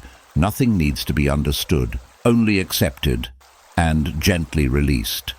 And as the need to explain the past begins to fade, something even more subtle comes into focus. Not the past itself, but the constant pressure to make sense of everything. The quiet belief that every experience must fit into a clear meaning, a lesson, a reason that can be understood. There is a hidden tension in that belief, because life does not always move in straight lines. Not everything connects neatly. Not every moment carries a clear message. Some experiences arrive without explanation and leave the same way, but the mind struggles with that. It wants order. It wants clarity. It wants every piece to fit. And when it doesn't, the mind keeps searching. It turns over moments again and again, trying to find the meaning, trying to understand why something happened, what it was supposed to teach, how it fits into a larger story. And in that search, it stays attached. But what if meaning is not always necessary? There is a quiet freedom in allowing some experiences to remain just as they are, without forcing them into a story, without turning them into lessons, without needing to extract something from them. The Stoics understood that not everything requires interpretation. They knew that the mind often adds complexity where there is none, that the need to make sense of everything can create more disturbance than the experience itself, because the search never ends. Even when you find an explanation, the mind questions it. It looks for a deeper meaning, a better answer, a more complete understanding. And so the loop continues. But peace does not come from perfect understanding. It comes from letting go of the need to understand everything. This is where the shift begins. When an experience comes to mind, instead of asking what it means, you allow it to exist without meaning. You let it be what it was, without turning it into something more. At first, this may feel incomplete. The mind is used to building connections, to finding reasons, to creating a sense of order. But that feeling of incompleteness is not a problem. It is space, and in that space, the mind begins to relax, because it is no longer working. It is no longer trying to solve something that does not need to be solved. There is also a deeper understanding that begins to form. Not every experience is meant to teach you something. Not every moment is part of a larger plan that needs to be understood. Some things simply happen, and that is enough. When you accept this, the pressure fades. The need to analyze softens. The mind becomes quieter, not because it has all the answers, but because it no longer needs them. As your body continues to settle, this becomes easier to feel. The mind is softer now, less driven to search, more willing to let things remain open. A memory may appear. The urge to understand it begins. You notice the pull to make sense of it, and this time, You don't follow. You let the experience remain as it is, unexplained, unlabeled, untouched.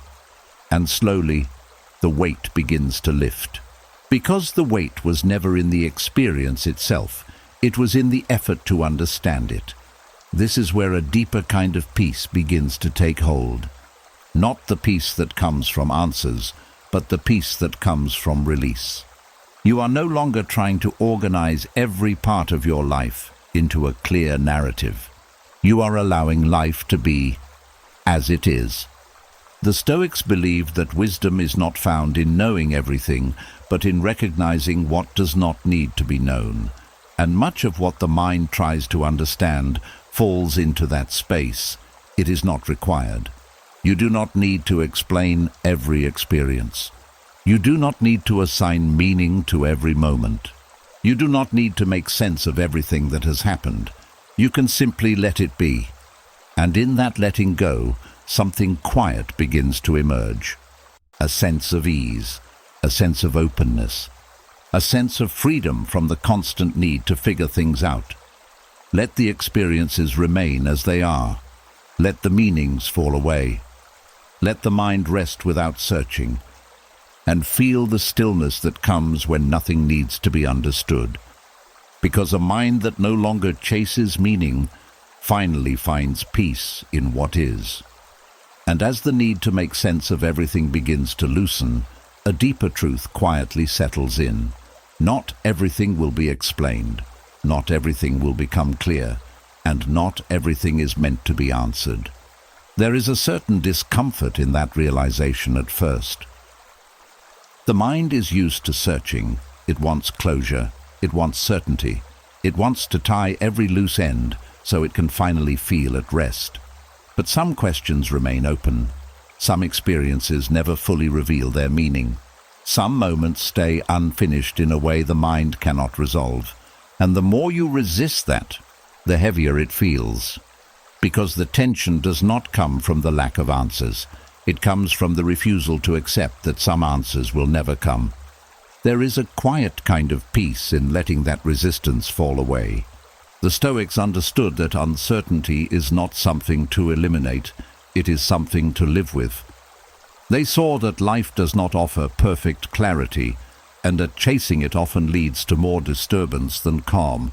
Instead of demanding answers, they practiced acceptance, not forced acceptance, not pretending everything is fine, but a steady acknowledgement that some things remain unknown, and that this is not a problem.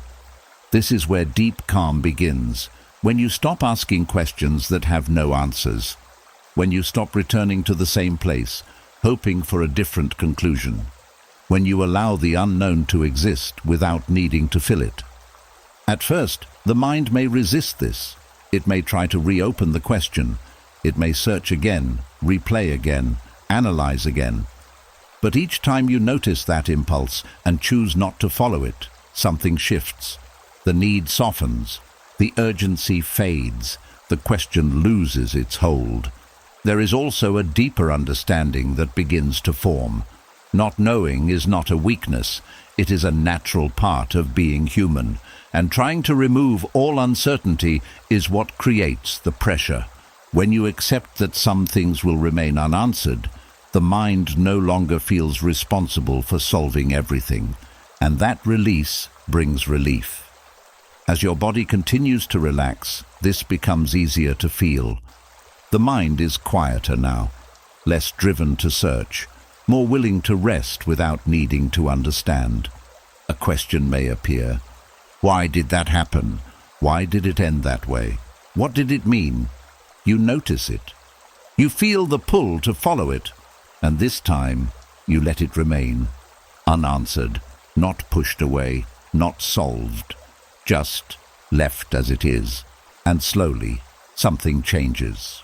The question loses its weight. It becomes lighter, less urgent, less important. Not because you found the answer, but because you no longer need it. This is where the mind begins to rest deeply, because it is no longer chasing something that cannot be reached. It is no longer holding on to questions that do not need to be resolved. It is simply allowing the unknown to exist. The Stoics believed that peace comes from focusing on what is within your control and releasing what is not. And answers, especially about the past, often fall outside of that control. You cannot force clarity where it does not exist, but you can choose to stop searching, and in that choice, there is calm. You are no longer waiting for something to complete you. You are no longer dependent on understanding everything to feel at ease. You are simply here, present, still, at peace with what remains unknown. Let the unanswered stay unanswered. Let the questions fade without conclusions. Let the mind rest without needing to solve. And feel the deep calm that comes when nothing is missing, because a mind that accepts uncertainty no longer feels incomplete. It feels free. And as you begin to feel the calm of letting things remain unanswered, something deeper starts to shift beneath it. Not just the questions themselves, but the urgency behind them. That quiet feeling that you need closure to move on. That without an answer, something inside you will remain unsettled. There is a hidden belief many people carry without realizing it. That closure is necessary for peace. That until everything is understood, explained, or resolved, the mind cannot rest. But what if that belief is not true? What if closure is not something you need, but something you learn to depend on? The mind often treats unanswered situations as threats. It keeps returning to them, not because they are still happening, but because they feel incomplete. And in that sense of incompleteness, the mind creates urgency. It searches for answers as if they are required for survival, but they are not. The Stoics understood that peace does not come from external resolution. It comes from internal acceptance. They knew that waiting for closure keeps the mind tied to something outside of its control. And as long as that dependency exists, the mind cannot fully rest. Rewiring this begins with a simple awareness, noticing when the mind starts to search for closure, when it returns to a situation, trying to find a final answer, a clear reason, a sense of completion that feels satisfying. It may feel important, it may feel necessary, but most of the time it is just a habit repeating itself. And habits can be changed. There is a moment when the mind reaches for closure, where you can pause. Instead of following the search, you stay where you are. You recognize that nothing needs to be solved right now. You allow the situation to remain as it is. At first, this may feel uncomfortable. The mind is used to finishing things. It believes that without closure, something is missing. But that feeling of missing something is not reality. It is conditioning. The more you stay present without chasing answers, the more the mind begins to understand that it is safe, that nothing is incomplete in a way that requires immediate resolution, that it can exist without finishing every story. And slowly, that urgency begins to fade. There is also a deeper shift that takes place. You begin to see that closure is not something you receive. It is something you allow, not by finding answers, but by releasing the need for them. When you stop searching, the mind settles, not because everything is resolved, but because it no longer needs to be. As your body continues to relax, this becomes easier to feel. The mind is softer now, less driven to complete what is unfinished, more willing to let things remain open. A situation may come to mind. The urge to understand it begins. The need to close it feels strong. And this time, you don't follow. You stay still. You let it remain incomplete. And slowly, the tension fades. No resolution, no final answer, just quiet acceptance. This is where the mind begins to rewire itself, because each time you choose not to seek closure, you teach it something new. You show it that peace does not depend on answers, that it can rest without finishing every story. And over time, that becomes the new pattern. The mind no longer treats unanswered questions as threats. It no longer feels the need to return again and again. It becomes comfortable with openness, with uncertainty, with what is. The Stoics believed that true strength comes from within, not from external outcomes, and the need for closure is often tied to those outcomes. When you release that need, you bring the focus back to where it belongs. Within yourself, you are no longer waiting for something outside to complete you. You are no longer dependent on answers to feel at peace. You are already whole, and in that realization, something quiet settles in, a sense of ease, a sense of completeness that does not rely on understanding, a sense of freedom from the constant need to close every chapter. Let the unfinished remain unfinished. Let the questions stay open. Let the mind rest without searching, and feel the shift as it begins to trust that nothing is missing, because a mind that no longer seeks closure as survival finally learns how to live in peace. And as the need for closure begins to loosen its grip, something even more subtle starts to unfold. Not just the thoughts, not just the questions, but the patterns that have been repeating quietly in the background for so long. The familiar emotional reactions, the same responses to similar situations, the cycles that feel automatic, as if they are part of who you are. But they are not who you are. They are patterns. There is a quiet realization that changes everything. Just because something feels familiar does not mean it needs to continue. Just because the mind has reacted the same way before does not mean it must react that way again. Old emotional patterns often feel strong, not because they are true, but because they have been repeated. The mind has practiced them. It has learned to return to them quickly, almost without thought. And over time, they begin to feel like default settings. But what has been learned can also be unlearned. The Stoics understood that emotional reactions are not fixed. They are shaped by attention, by repetition, by the meaning we attach to them. And when that attention is removed, the pattern begins to lose its hold. This is where indifference becomes powerful.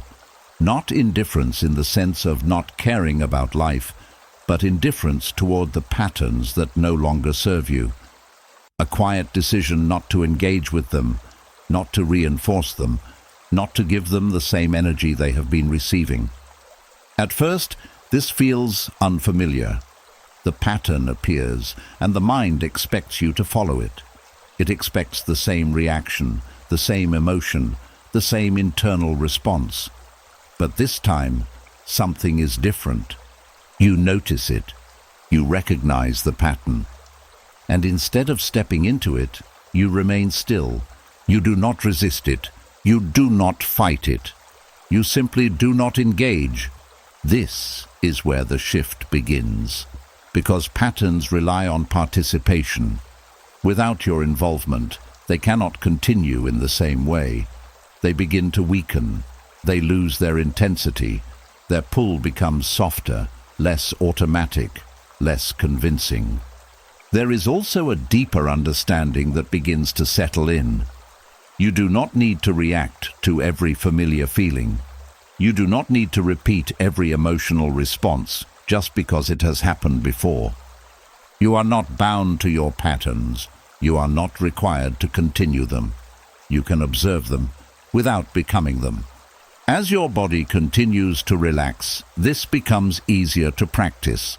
The mind is quieter now, less reactive, more open to letting things pass without turning them into something more.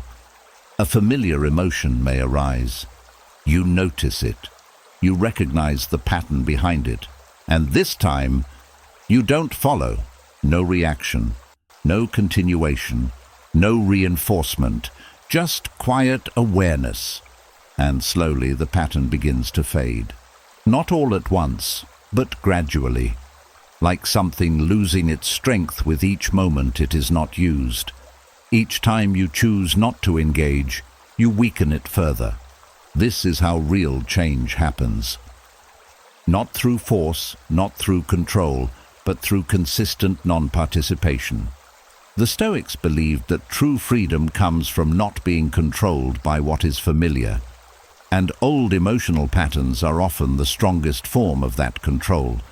They feel natural, but they are simply practiced. When you become indifferent to them, you take that control back. You are no longer reacting out of habit. You are no longer repeating what has already been experienced. You are simply present, steady, unaffected by what used to pull you in. And in that presence, something quiet begins to grow. A sense of stability that does not depend on past reactions. A sense of calm that remains even when familiar patterns appear.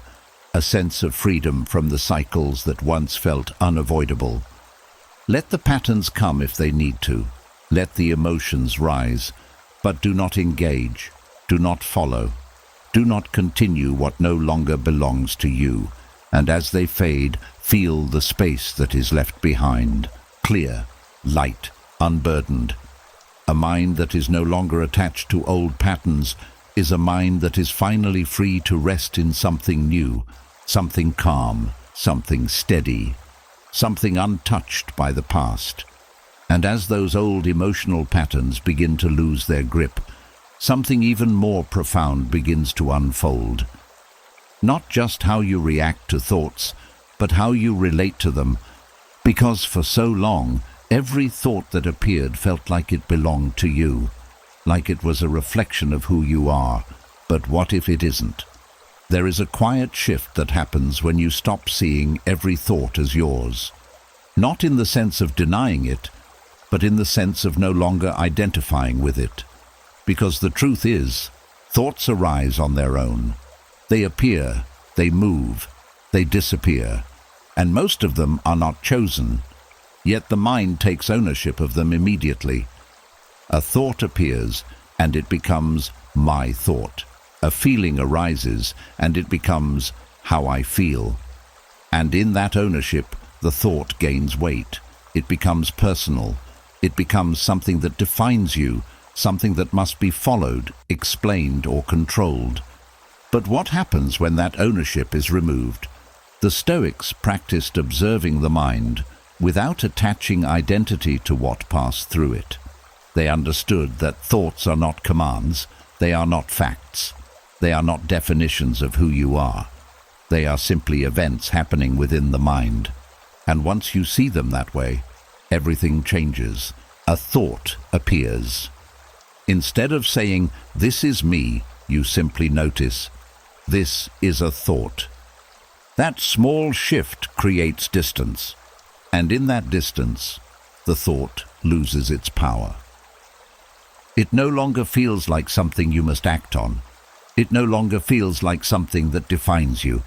It becomes something you can observe, without becoming involved. At first, this may feel unusual. The mind is used to identifying with everything that arises. It may try to pull you back into ownership.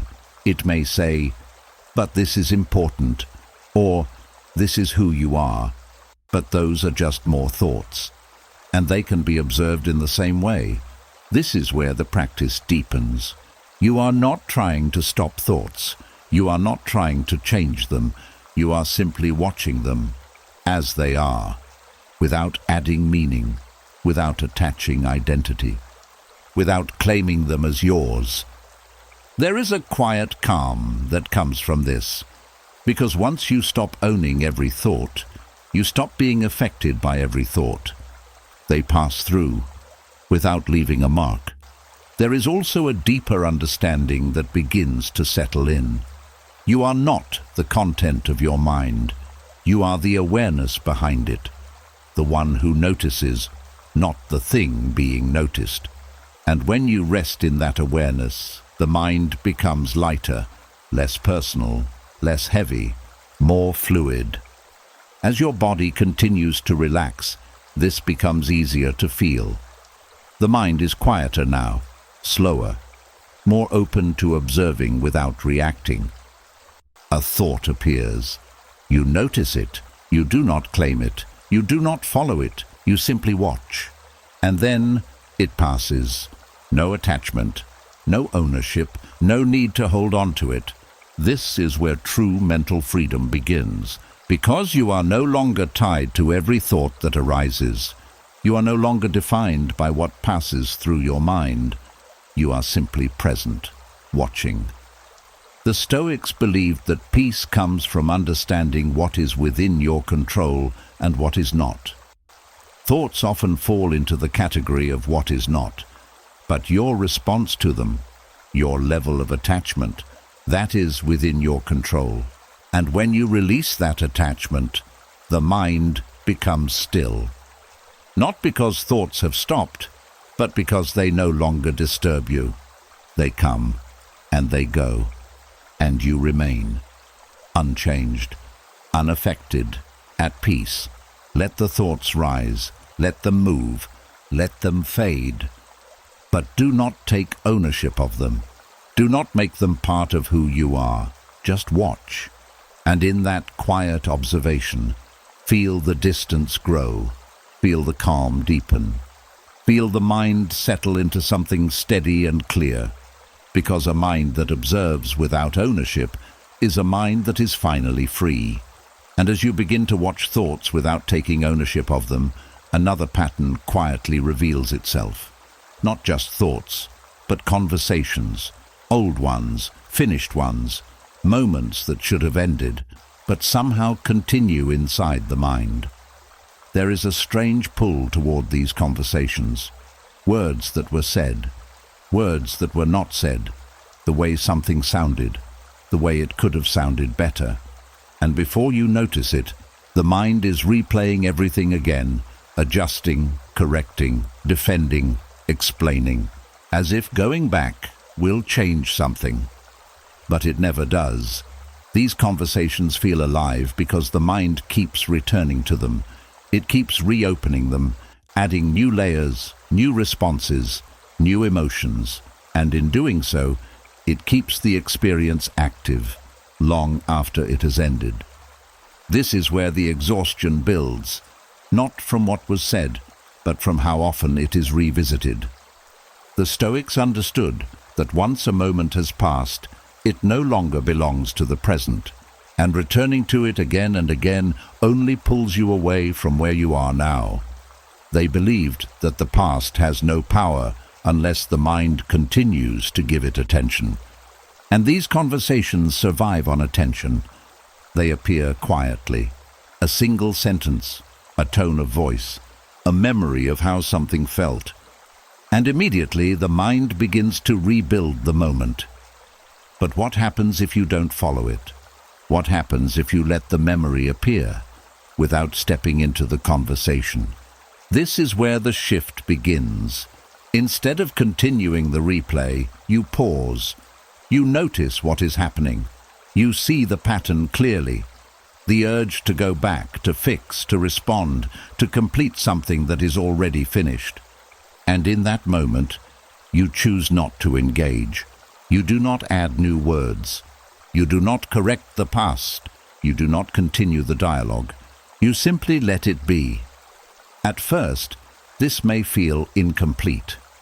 The mind is used to finishing conversations, to reaching some form of closure, even if it is imagined. But that sense of incompleteness is not something that needs to be fixed.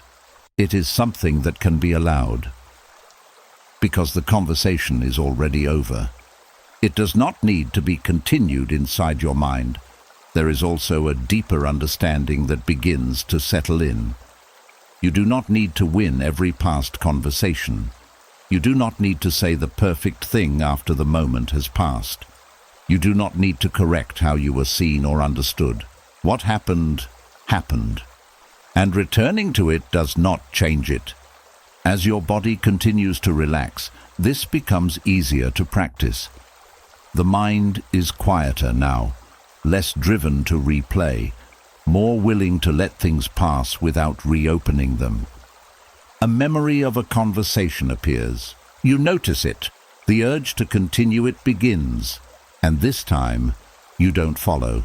No response, no correction, no continuation, just stillness. And slowly, the memory fades, because it is no longer being kept alive. This is how the urge dissolves. Not by forcing it away, not by resisting it, but by no longer feeding it. Each time you choose not to revisit, the pattern weakens.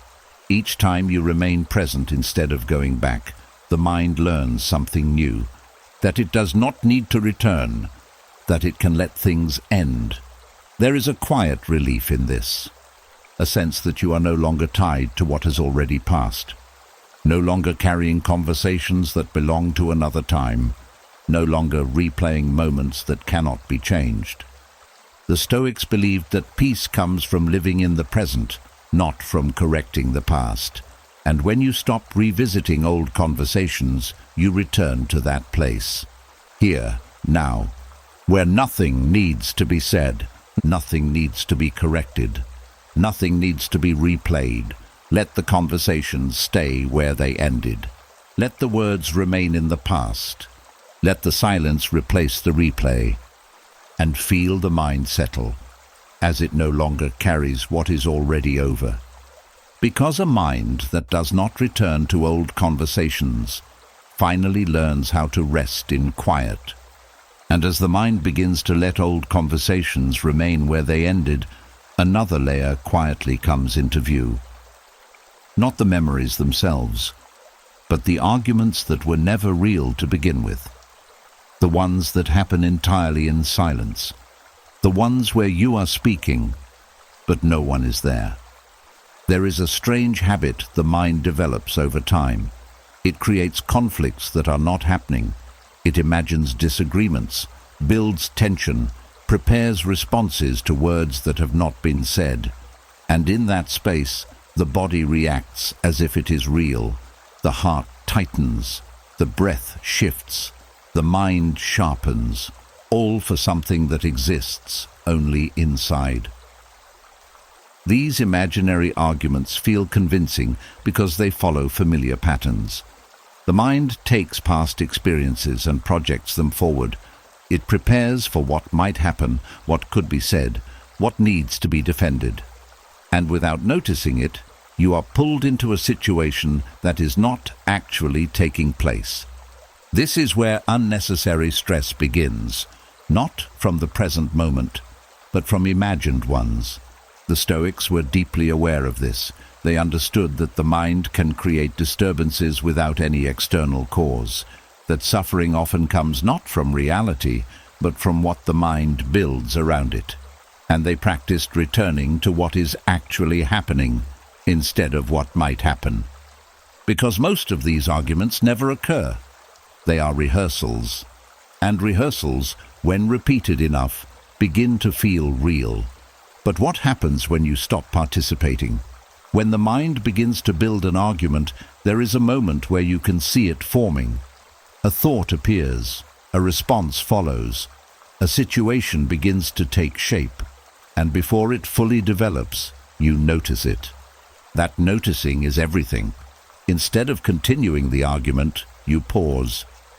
You recognize that there is no one speaking to you, no one challenging you, no real conflict, just a pattern unfolding, and in that moment, you step out. You do not respond. You do not defend. You do not continue the dialogue. You allow the silence to return. At first, this may feel unusual.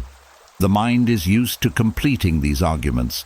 It feels like something is left unfinished. But nothing was ever happening to begin with. There is nothing to finish. This is where the habit begins to break. Each time you choose not to engage, you weaken the pattern. You teach the mind that it does not need to prepare for conflict that is not present, that it can remain still without reacting to imagined situations. Over time, something changes. The arguments become less frequent, less intense, less convincing. They begin to lose their hold. There is also a deeper understanding that begins to settle in. You do not need to prove anything in your mind. You do not need to win arguments that exist only in imagination. You do not need to prepare for every possible interaction. You can simply be. As your body continues to relax, this becomes easier to feel. The mind is quieter now, less reactive, more grounded in what is actually happening. A thought begins to form, an argument starts to build. You notice it, and this time you don't follow. No response, no escalation, no continuation, just stillness. And slowly the argument fades, because it was never supported.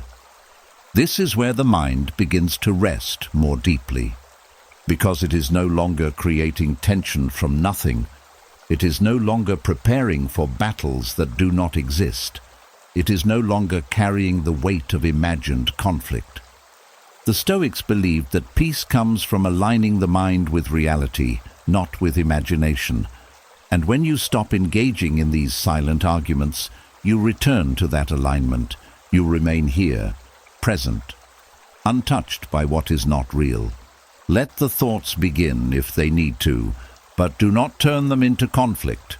Do not build arguments where there are none. Let the silence remain, and feel the calm that follows, because a mind that no longer argues with itself becomes quiet in a way that feels natural, steady, clear, at ease. And as the mind stops arguing with itself, something quieter begins to surface beneath all that noise, not the thoughts themselves, but what they leave behind. A subtle heaviness, a lingering feeling that doesn't always have a clear source, like something has been carried for too long, even if you can't point to exactly where it began.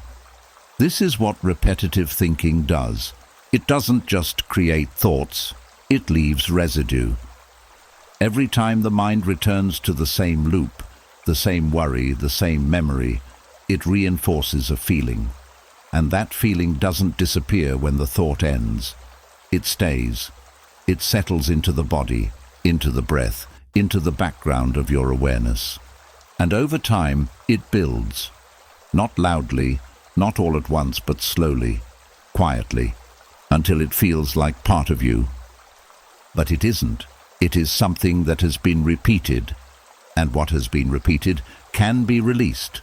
The Stoics understood that the mind and body are deeply connected, that thoughts are not just mental events, they shape how you feel physically, and when thoughts repeat without awareness, they create emotional patterns that linger even when the thinking stops. This is why you can feel heavy without knowing why. It is not always the present moment causing it. It is what has been carried forward. Releasing this does not require going back into the thoughts. It does not require analyzing every loop. It begins with allowing what is already there to move. There is a quiet shift when you stop feeding the thoughts that created the feeling. When the mind is no longer repeating the same patterns, the body begins to release what has been held. But that release requires space. When a feeling arises, instead of searching for the thought behind it, you simply notice it. You feel it as it is, without attaching it to a story, without asking where it came from, without trying to solve it. Just feeling. At first, this may feel unfamiliar. The mind is used to connecting feelings to thoughts, to explaining them, to making sense of them. But the explanation is not what releases the feeling. Presence is.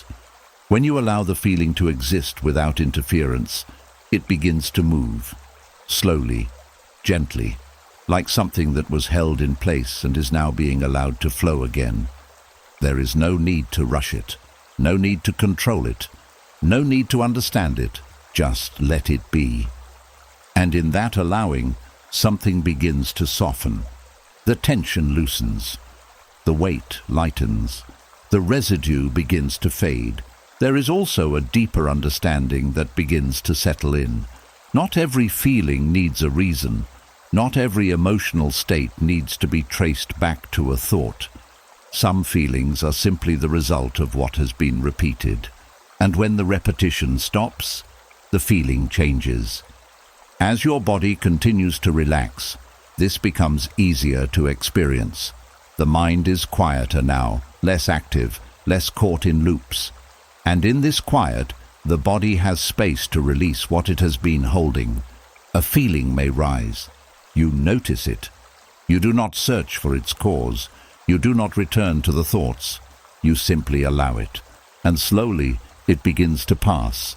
No resistance, no attachment, no need to hold on to it.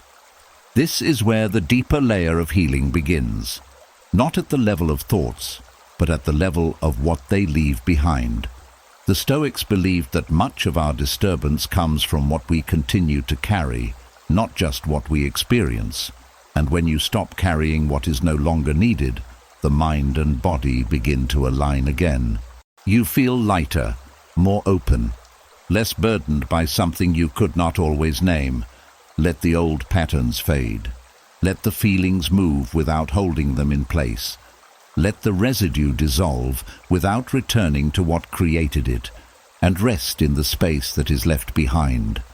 A space that is clear, a space that is calm, a space that is no longer shaped by repetition, because a mind that stops repeating allows the body to release.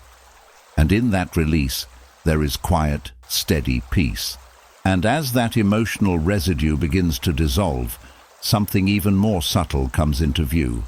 Not the thoughts themselves, not the feelings they leave behind, but the quiet voice that follows everything, the one that comments, explains, judges, reacts, almost instantly, almost automatically. There is a constant narration running in the background. A thought appears, and the mind responds to it. A feeling arises, and the mind explains it. A memory surfaces, and the mind adds meaning. This commentary feels natural. It feels like understanding. But most of the time, it is just noise layered on top of what is already there. And that extra layer is what keeps the mind active. Because it is not just experiencing, it is constantly talking about the experience. The Stoics understood that peace comes not from controlling what arises, but from reducing the unnecessary engagement with it. And commentary is one of the most subtle forms of engagement.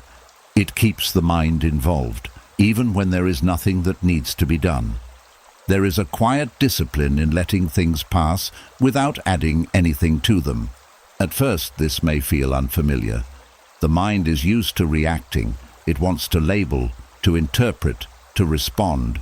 It feels like silence means something is missing. But in truth, silence is what allows things to move freely. When a thought appears, there is a moment before the commentary begins, a small gap. And in that gap, you can remain still. Instead of adding words, you let the thought be as it is. No judgment, no explanation, no reaction, just awareness. This changes everything, because the commentary is what keeps thoughts alive longer than they need to be. It extends them, builds on them, connects them to other thoughts. And before you know it, something small has turned into something heavy, but without commentary, the thought remains light. It appears, and then it passes. There is also a deeper shift that begins to take place. You start to experience things directly without filtering them through constant interpretation. A feeling is just a feeling. A thought is just a thought. A moment is just a moment. Nothing needs to be added. And in that simplicity, the mind begins to rest. As your body continues to relax, this becomes easier to practice. The mind is quieter now, less eager to respond, more open to letting things move without interference. A thought arises. You notice it. The urge to comment begins, and this time, you don't follow. You let the silence remain. No words, no reaction, just presence. And slowly, the thought fades. Not because you pushed it away, but because you did not extend it. This is where the mind begins to feel lighter, because it is no longer carrying the extra layer of constant interpretation. It is no longer turning every moment into something that needs to be understood or explained. It simply allows things to be. The Stoics believed that clarity comes from seeing things as they are, without distortion, and commentary is often the distortion. It adds meaning where none is needed. It complicates what is simple. When you let go of that, everything becomes clearer, quieter, easier to hold. You are no longer reacting to every thought. You are no longer building on every feeling. You are simply present, without adding anything extra. Let the thoughts come, let them move, but do not comment on them. Do not explain them. Do not turn them into something more. Let them pass as they are, and feel the quiet that follows. A quiet that is not empty, but full of space. A mind that no longer comments on everything, begins to experience peace in its simplest form. Still, clear, at rest. And as the commentary begins to fall away, something even more familiar starts to soften. Not the thoughts, not the feelings, but the voice behind them. The one that keeps speaking, keeps reminding, keeps returning to what has already passed. There is a certain voice inside the mind that does not stay in the present. It goes back. It reopens moments that were already closed. It brings up things that were already done. It whispers reminders of what happened, what was said, what should have been different. And it does this quietly, almost gently, but often it does not stop. This is the voice that keeps the past alive.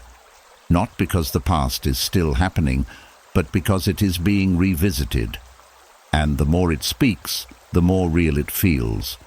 The Stoics understood that the mind can become attached to its own voice, that it can repeat the same patterns over and over, not because they are useful, but because they have become familiar. And this repetition creates the illusion that something is still unresolved. But most of the time, nothing needs to be reopened. The moment has passed. The situation is over. Only the voice remains. Quieting this voice does not mean forcing it to stop. That often creates more noise. It means no longer engaging with it, no longer treating it as something that must be followed, answered, or believed. There is a small shift that changes everything. Instead of listening closely, you step back. You hear the voice, but you do not lean into it.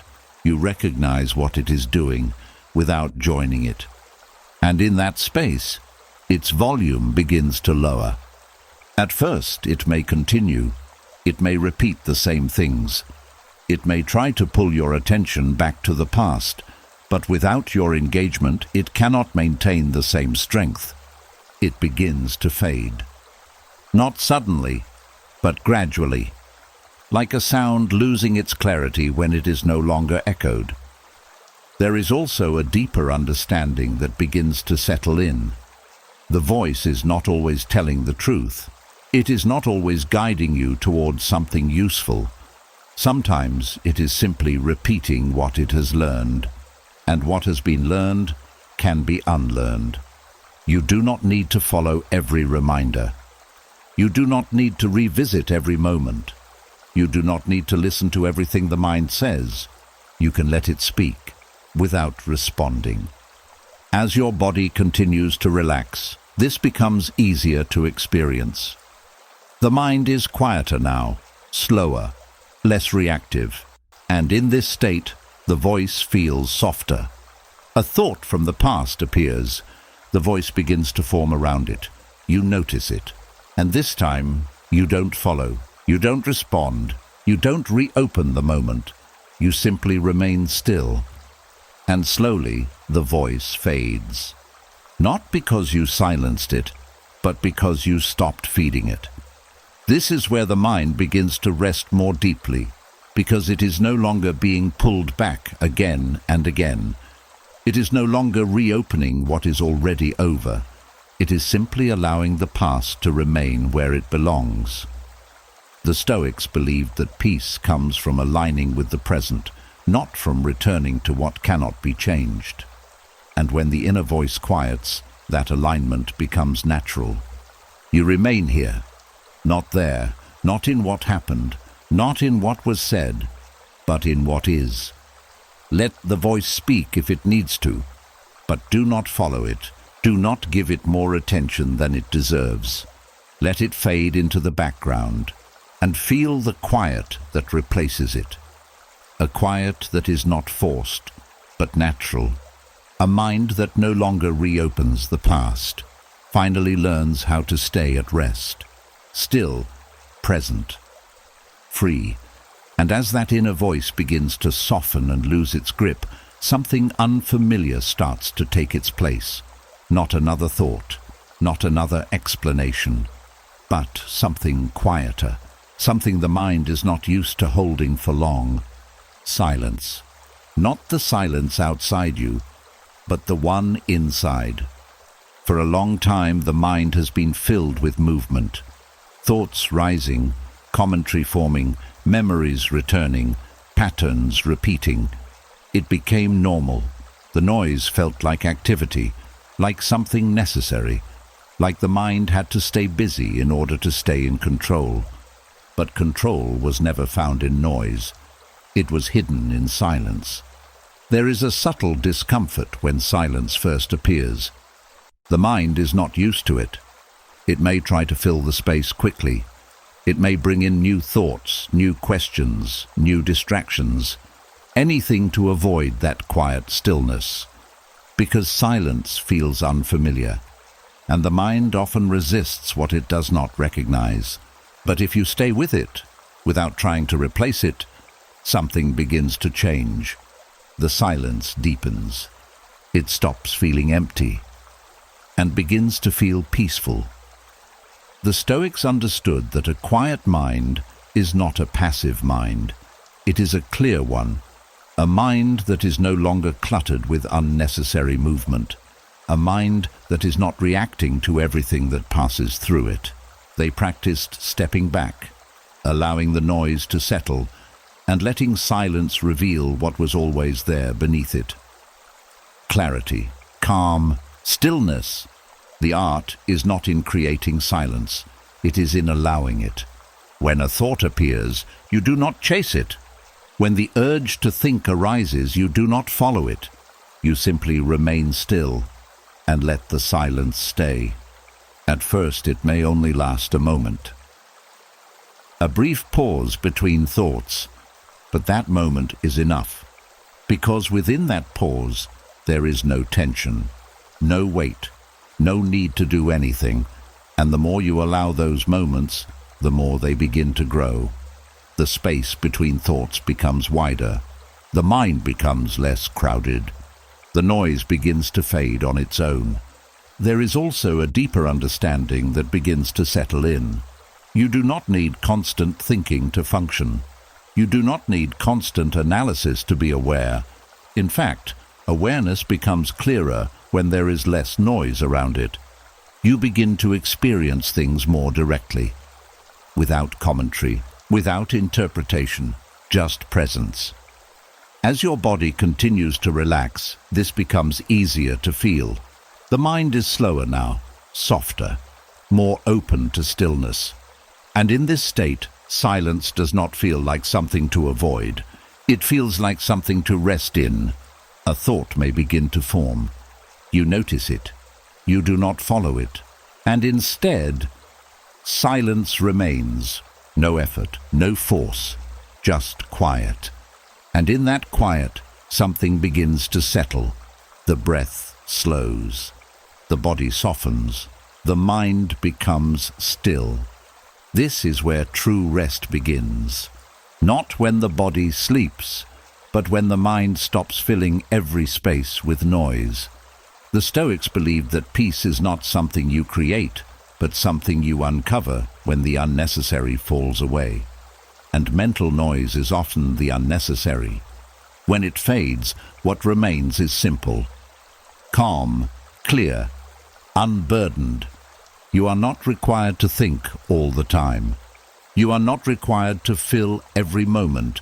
You can let silence take its place. And in that silence there is nothing missing, nothing to add, nothing to fix. Only stillness.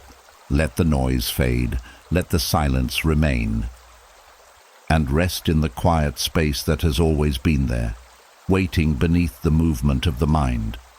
A space that is steady, a space that is peaceful, a space that feels like home. And as silence begins to settle where noise once lived, something even more subtle starts to reveal itself. Not just the absence of thought, but your relationship to it, because even in silence, thoughts will still appear. And the old habit has always been to control them, to stop them, change them, push them away. But control has never been the answer. There is a quiet tension that comes from trying to manage every thought, watching closely, intervening quickly, trying to keep the mind in a certain state, and while it may seem helpful, it creates another layer of effort, another form of noise. Because now, instead of just having thoughts, you are also trying to control them. And that effort keeps the mind active. The Stoics understood that peace does not come from controlling what arises, but from changing how you relate to it. They knew that thoughts, by their nature, will come and go. Trying to stop them completely is like trying to stop the wind, but you don't need to stop the wind to remain still. This is where detachment becomes different from control. Control tries to shape the mind. Detachment simply allows it. There is a quiet freedom in letting thoughts appear without interfering, without trying to redirect them, without labeling them as good or bad, without needing to do anything at all. You let them come and you let them go. At first, this may feel uncertain. The mind is used to stepping in. It may feel like you are losing control by not controlling, but in truth, you are stepping into a deeper kind of stability, one that does not depend on constant effort. Because when you stop controlling thoughts, you stop being affected by them in the same way. A thought appears. Instead of pushing it away, you allow it. Instead of following it, you observe it. Instead of changing it, you let it be. And in that space, the thought loses its hold. It does not grow. It does not take over. It simply passes. There is also a deeper understanding that begins to settle in. Thoughts do not need your control to disappear. They dissolve naturally when they are not held on to, when they are not resisted, when they are not given more energy. Control often keeps them alive longer. Detachment allows them to fade. As your body continues to relax, this becomes easier to feel. The mind is quieter now, less reactive, more open to allowing things to move without interference. A thought arises. You notice it. The urge to control it appears. And this time, you don't follow. You remain still. You let the thought exist without doing anything, and slowly it fades. No effort, no resistance, no control, just quiet detachment. This is where the mind begins to rest more deeply, because it is no longer working to maintain a certain state. It is no longer trying to manage every movement. It simply allows things to be as they are. The Stoics believed that true control comes from knowing what not to control, and thoughts fall into that space. They are not something you need to manage constantly. They are something you can allow. You are not your thoughts. You are not responsible for stopping them. You are only responsible for whether you hold on to them. And when you stop holding on, they lose their power. Let the thoughts come. Let them move. Let them fade. Without interference, without control, without effort. And feel the calm that comes from simply allowing. A mind that does not try to control every thought becomes still in a way that feels natural, steady, open, at ease. And in that ease, there is peace. And as the need to control thoughts begins to fade, something deeper starts to rewire itself. Not just how you respond to thoughts, but what the mind begins to prefer. Because for a long time, the mind has been trained to analyze, to break things down, to question, to figure things out. It became its default. But analysis is not always clarity. Sometimes it is just movement. There is a quiet addiction to thinking things through, a sense that if you keep analyzing, you will eventually arrive at peace. But most of the time, the opposite happens.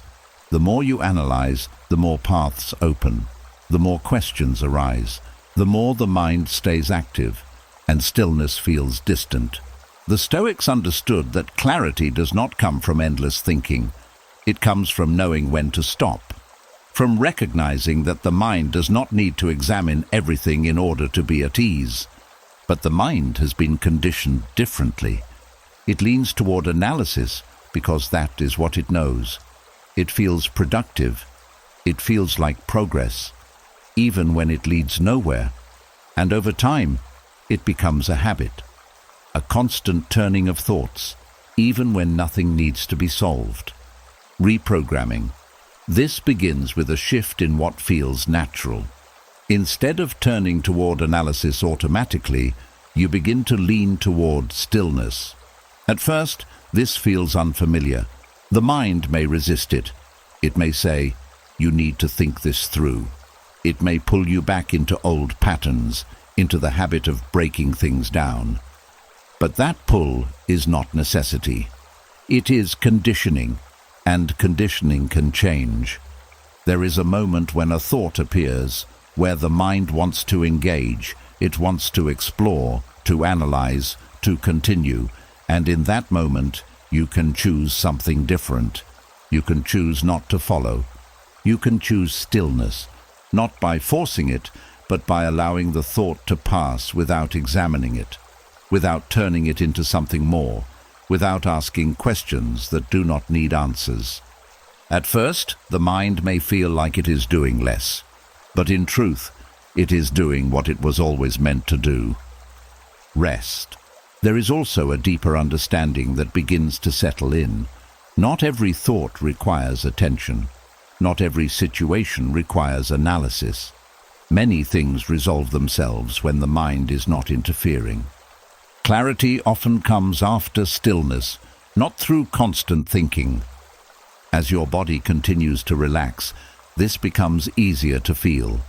The mind is quieter now, less driven to engage, more open to resting in the space between thoughts. A thought appears. The urge to analyze it begins. You notice the pull, and this time, you don't follow. You remain still. You let the thought pass without breaking it down. And slowly, something changes. The mind begins to settle more quickly. The need to analyze weakens. The pull towards stillness becomes stronger. This is how reprogramming happens, not through force, not through control, but through repetition of a different choice. Each time you choose stillness over analysis, you teach the mind a new pattern. And over time, that pattern becomes natural. The mind no longer reaches for analysis automatically. It begins to rest instead. The Stoics believed that a calm mind sees more clearly than a busy one, and when you stop analyzing everything, that clarity begins to appear, not as a result of effort, but as a result of quiet.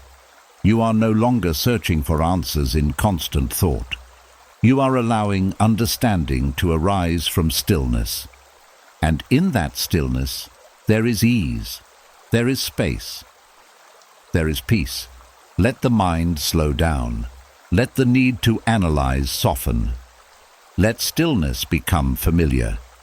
And feel the shift as the mind begins to prefer calm over constant thinking. Because a mind that rests does not need to search. It simply sees. And in that seeing, there is clarity. And as the mind begins to prefer stillness over constant analysis, something important becomes easier to see. Not just thoughts, but pain itself. Because pain does not always arrive loudly. Sometimes it appears quietly, as a feeling, a heaviness, a subtle discomfort that moves through you without warning. And almost immediately, the mind wants to explain it. It wants to know why it's there, where it came from, what it means. It reaches for a story, for a connection, for something that makes the feeling feel understood. But in doing so, it gives the pain something more than it originally had. It gives it meaning. And meaning is what keeps it alive. There is a quiet difference between feeling pain and feeding it. Feeling is natural. It happens. It rises. It moves. It exists for a moment. But feeding it is what turns that moment into something longer, something heavier, something that lingers. The Stoics understood this deeply. They knew that pain itself is not the full problem. It is the judgment placed on it that creates suffering. The moment the mind says, "This shouldn't be happening," or "This means something is wrong," or "This defines me," the pain begins to grow, not because it changed, but because it was given meaning. What if you could feel pain without adding anything to it? What if you could allow it to be there without turning it into a story? This is where the practice begins. When a feeling arises, instead of searching for its cause, you simply notice it. You feel it as it is, without labeling it, without connecting it to the past, without asking what it means. Just sensation. At first, this may feel incomplete. The mind is used to explaining everything. It wants to understand, to connect, to make sense of the feeling. But that urge is what extends the pain beyond its natural life. When you do not follow that urge, something different happens. The feeling remains simple. It rises and it falls, without becoming something more. There is also a deeper understanding that begins to settle in. Not all pain is a problem. Not all discomfort needs to be solved. Some feelings are just part of the human experience, passing through without needing to be held onto. And when you allow them to pass, they lose their intensity. As your body continues to relax, this becomes easier to experience. The mind is quieter now, less driven to explain, more willing to let things exist without turning them into something larger. A feeling appears. You notice it. The urge to understand it begins, and this time you don't follow. You stay with the sensation. You let it be. No meaning, no story, no attachment, and slowly the feeling begins to fade. Not because you pushed it away, but because you did not feed it. This is where the mind begins to experience a different kind of calm, because it is no longer turning every feeling into something that must be understood or fixed. It is allowing things to move through naturally, without resistance, without interpretation, without weight. The Stoics believed that suffering is created not by what we feel, but by how we interpret what we feel. And when you remove that interpretation, the experience changes.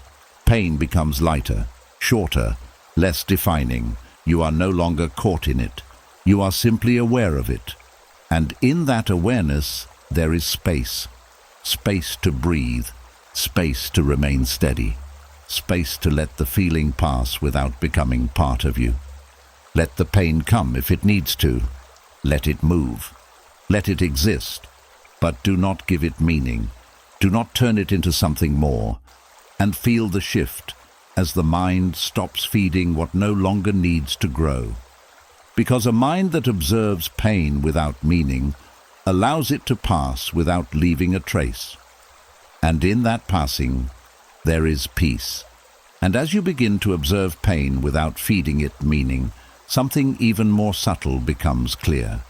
Not every discomfort inside you is a problem. Not every uneasy feeling needs to be corrected.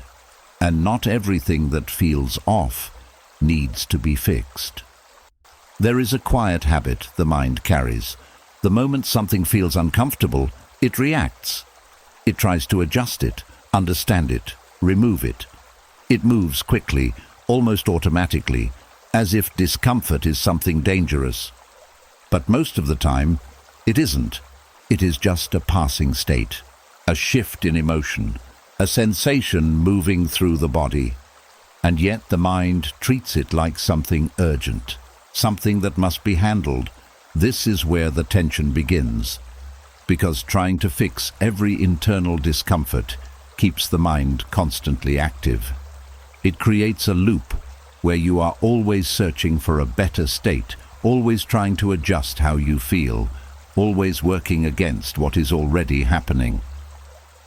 And in that effort, rest becomes impossible. The Stoics understood that discomfort is part of the human experience. They did not try to eliminate it completely. Instead, they learned to sit with it, to allow it, to recognize that not every feeling requires a response, because some things settle on their own.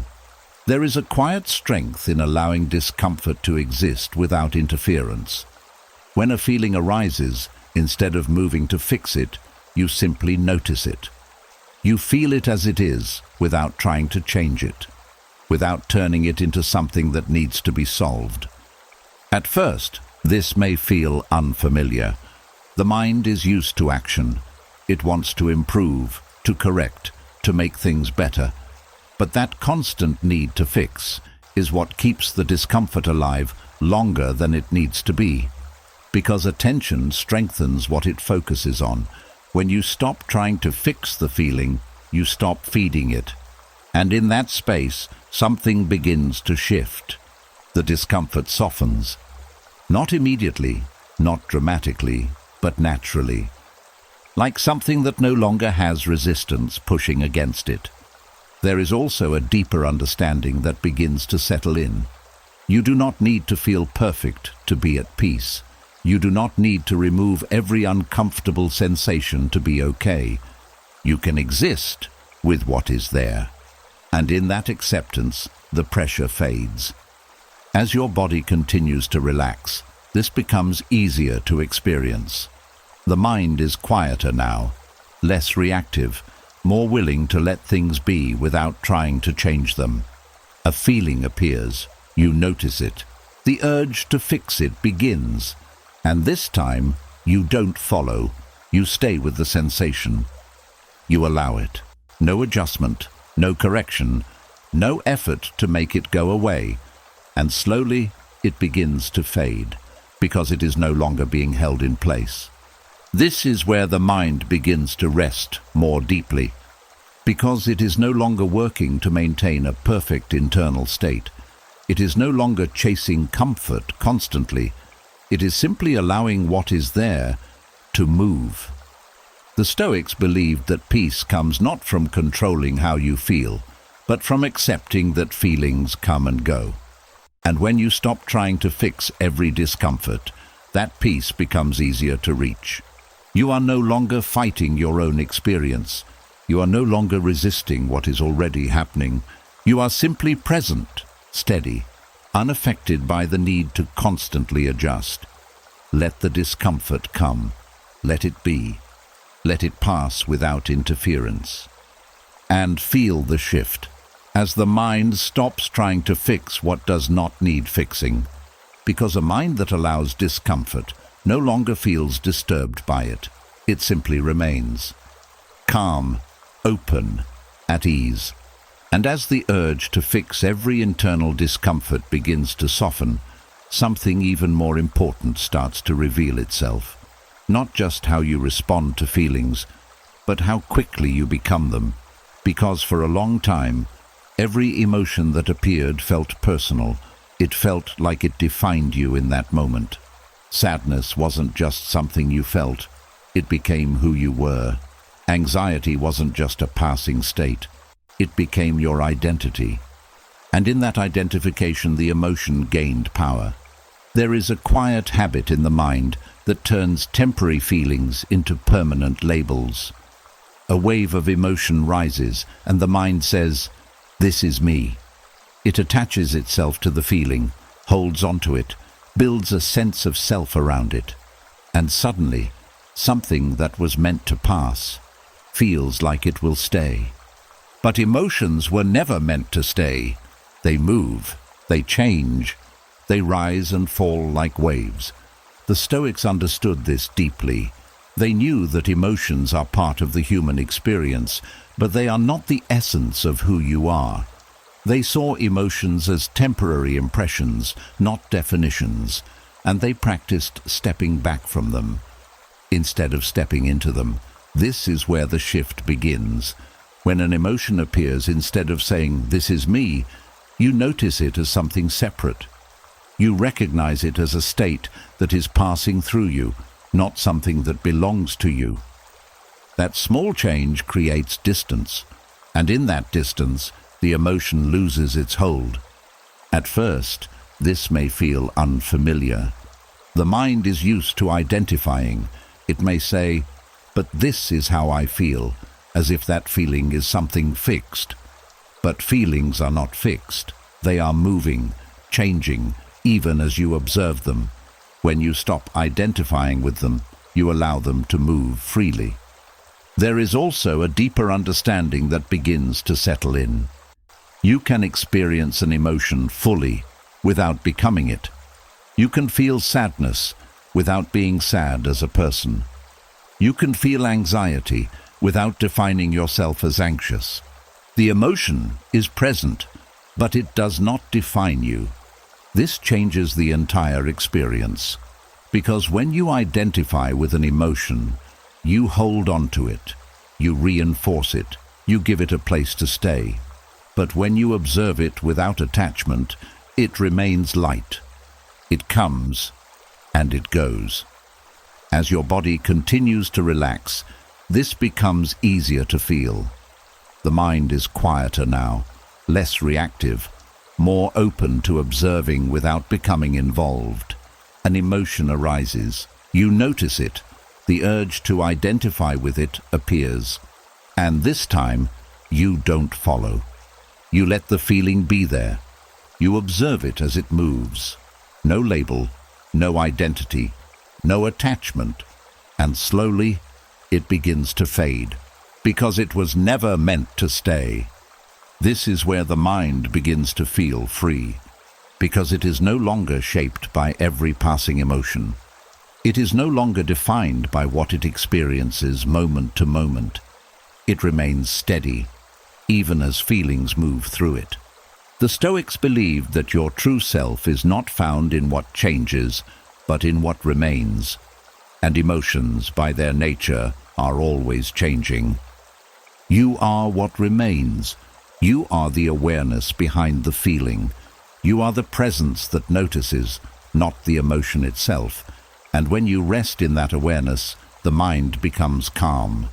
Not because emotions disappear, but because they no longer control you. Let the feelings come. Let them move. Let them pass, but do not become them. Do not hold on to them. Do not define yourself by them, and feel the shift as the mind begins to rest in something deeper than emotion, something steady, something unchanged, something at peace. Because a mind that does not identify with temporary emotions is a mind that remains free. And as you begin to see emotions as something that passes rather than something that defines you, another pattern quietly comes into view. Not in the past this time, but in the future. The mind starts to move ahead, trying to prepare, trying to predict, trying to control what has not yet happened. And this is where anxiety lives, not in what is happening now, but in what might happen next. There is a subtle habit the mind has developed.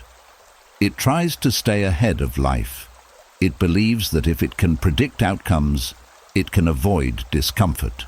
It scans for possibilities, imagines scenarios, prepares responses before anything has even occurred. It feels like protection, but it creates tension, because the future is never stable enough to be predicted clearly. And the more the mind tries to map it out, the more uncertain it feels. Each prediction leads to another question, another possibility, another layer of thinking that keeps the mind active. And that activity becomes anxiety. The Stoics understood that much of this suffering comes from trying to control what is not yet real. They believed that peace comes from focusing on what is present, not from trying to manage what is uncertain. Because the future is always uncertain. And trying to remove that uncertainty is what creates the pressure. There is a quiet shift that changes everything. Instead of trying to predict what will happen, you allow yourself to not know. At first, this may feel uncomfortable. The mind is used to searching for certainty. It wants to feel prepared, to feel in control, to feel safe. But that safety has been tied to prediction, and prediction is never complete. When you release the need to predict, something begins to soften. The pressure fades. The constant scanning slows down. The mind no longer feels responsible for figuring everything out in advance. There is also a deeper understanding that begins to settle in. You do not need to know what will happen in order to handle it. You do not need to prepare for every possibility in order to be okay. You will respond when the moment comes, not before. And that realization brings relief. As your body continues to relax, this becomes easier to feel. The mind is quieter now, less driven to search ahead, more willing to stay where it is. A thought about the future appears. A scenario begins to form.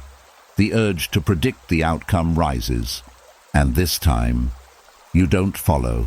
You let the uncertainty remain. You do not complete the scenario.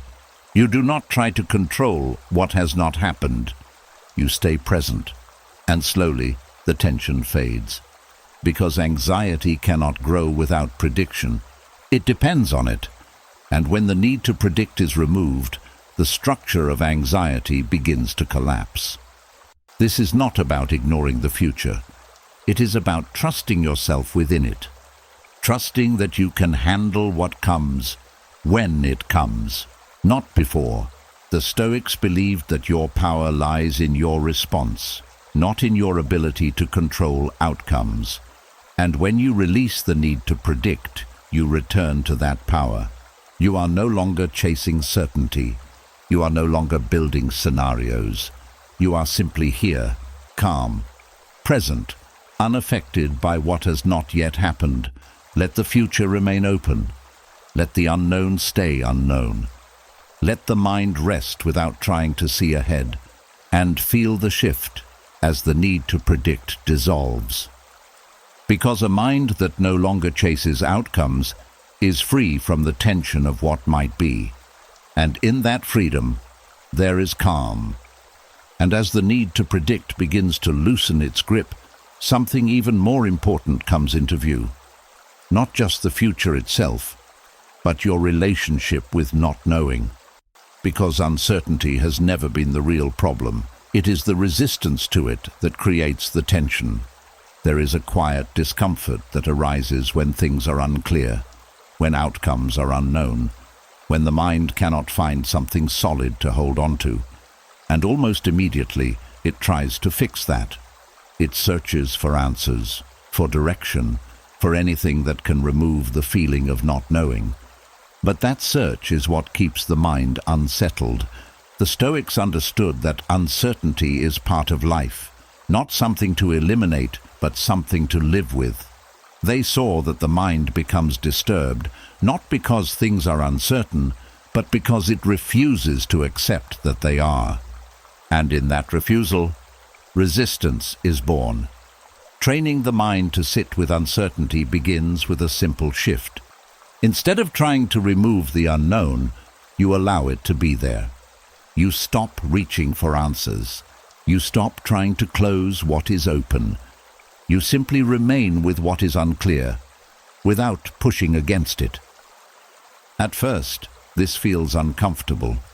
The mind is used to control. It wants clarity. It wants direction. It wants something to rely on. And when that is not available, it reacts. It creates tension. It searches harder. It tries to force certainty where there is none. But that effort only increases the discomfort. When you stop resisting, something begins to change. The uncertainty is still there, but the tension around it softens. It no longer feels like something that must be fixed. It becomes something that can be allowed. There is also a deeper understanding that begins to settle in. You do not need to know everything in order to be at peace. You do not need to have answers for every situation in order to feel stable. You can exist without certainty, and in that acceptance, there is calm. As your body continues to relax, this becomes easier to experience. The mind is quieter now, less reactive, more open to letting things remain as they are. A sense of uncertainty may arise, a question without an answer, a situation without clarity. You notice it, you feel the urge to resolve it, and this time, you don't follow. You stay with the uncertainty. You allow it. No resistance, no search for answers, no attempt to change it. And slowly, the tension fades. Because resistance is what made it heavy. Without resistance, uncertainty becomes lighter, less threatening, less overwhelming. This is where the mind begins to develop a different kind of strength. Not the strength that comes from knowing everything, but the strength that comes from being okay without knowing.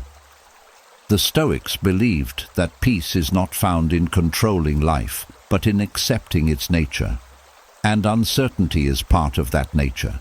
It is not something that needs to be removed. It is something that can be lived with. You are not required to have everything figured out. You are not required to feel certain all the time. You can sit with what is unclear and remain calm. Let the unknown stay as it is. Let the questions remain open. Let the mind rest without searching, and feel the shift as uncertainty loses its hold. Because a mind that does not resist the unknown no longer fears it. It simply allows it. And in that allowance, there is peace. And as the mind learns to sit with uncertainty without resistance, something even more freeing begins to unfold. Not just the ability to allow the unknown, but the ability to allow everything that arises. Because thoughts will still come. They always do. But what changes now is your need to react to them. There is a quiet habit that has shaped the mind for a long time. A thought appears, and something follows. A reaction, a judgment, a response that feels immediate and automatic. It happens so quickly that it feels like one single movement. But it isn't. There is the thought, and then there is the reaction, and they are not the same. The Stoics understood that this space between the two is where freedom lives, not in stopping thoughts from appearing, but in choosing not to respond to them automatically. Because once a reaction is added, the thought becomes something more. It gains weight. It gains direction. It becomes part of your experience. But without reaction, it remains light. There is a quiet shift that happens when you allow thoughts to exist without doing anything about them. No judgment, no agreement, no resistance, just presence. At first, this may feel unfamiliar. The mind is used to engaging. It feels like something should be done, that a thought must be answered, followed, or pushed away. But that impulse is not necessity. It is habit. And habits can change. When a thought appears, you notice it. You feel the urge to react. And this time, you don't follow.